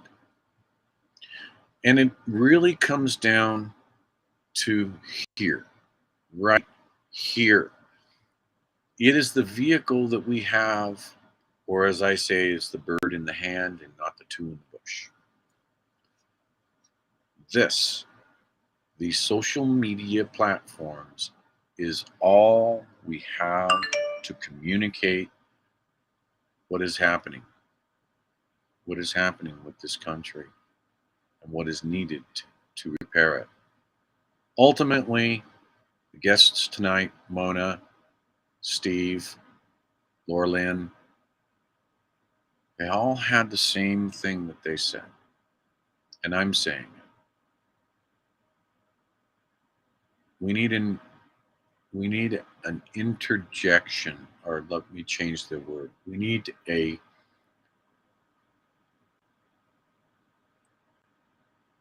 intervention from God to actually make the change, the complete change. And there is something that we all need to do to make that, to show that we have faith that that's coming. And that is, in my mind, to gather and move east. Take the power of the states with us, the 10th Amendment, read the Constitution, share this video, this channel, all of these channels. Turn on the subscription button. Everyone subscribe, and tell your friends to subscribe. And pass the word. Text it to people that you know. Let them all know that the time is at hand. You heard Laura Lynn say it. You've heard Steve Spurgeon say it. And that's Steve's song. So obviously I'm not infringing the copyright if the guy who wrote it and sings it was in the panel here tonight. And so there she's coming back. There she is. There you are. I could hear you in the background. It's getting freezing. I'm in Canada and I was getting so cold. So the sun's starting to go down out here and I was looking for my jacket. And so that wasn't easy to find, but I loved hearing Steve's song and I just love your heart. And I pray that people will support you, and thank God for men of courage standing up. You know, in Revelations, when in red letters, Jesus says that a certain people will end up not in heaven. And in the list, you know, it's not the murderers, it's not the liars or the thieves that are named first. It's the cowards. Yeah. And we have a pandemic of cowardice in our nation. And people like you restore my hope and my sincere continuation of, you know, that we can do this, because people are trying in whatever capacity, whatever their platform is, whatever they can do. You know, not all of us can walk like you, but God puts us in certain places to speak. Death and life are in the power of the tongue, everyone. Tell more people, let them know what's happening, show them the truth, show them the data, show them what's really going on, and then love even when you're rejected, because we've all experienced that this last 2 years, that those who don't have eyes to see, we felt rejection and that we're not on the same path. We try to tell our close friends, hey, this is what's going on, and they ice us out, or, you know, they think we're crazy or conspiracy theorists, or they don't see the need, like, what's so wrong with that? Just, you know, you don't need to fight so hard for whatever you're going on about. Like, they don't get it. And Right. we have to show the ultimate in compassion and love as Jesus wants us to. And it's an epic hour. It really is. Yes, it is. Yes, it is. Bless you. Thank you. I was able to hit that mute button before I sneezed. Yeah. Well, it's sure been great. How long are you going to be on tonight, Ron? I'm going to wrap this up when you're ready to wrap it up. We were waiting for Steve, but Steve couldn't get back in. He was in a data area. So, Yeah. so it would have been nice I to just be able want to to say, have him. oh, I love Steve. And, you can always have him on again, right? But Regina May, thank you for your kind words in the, in the comments, speaking out like you are my type of person. Amen.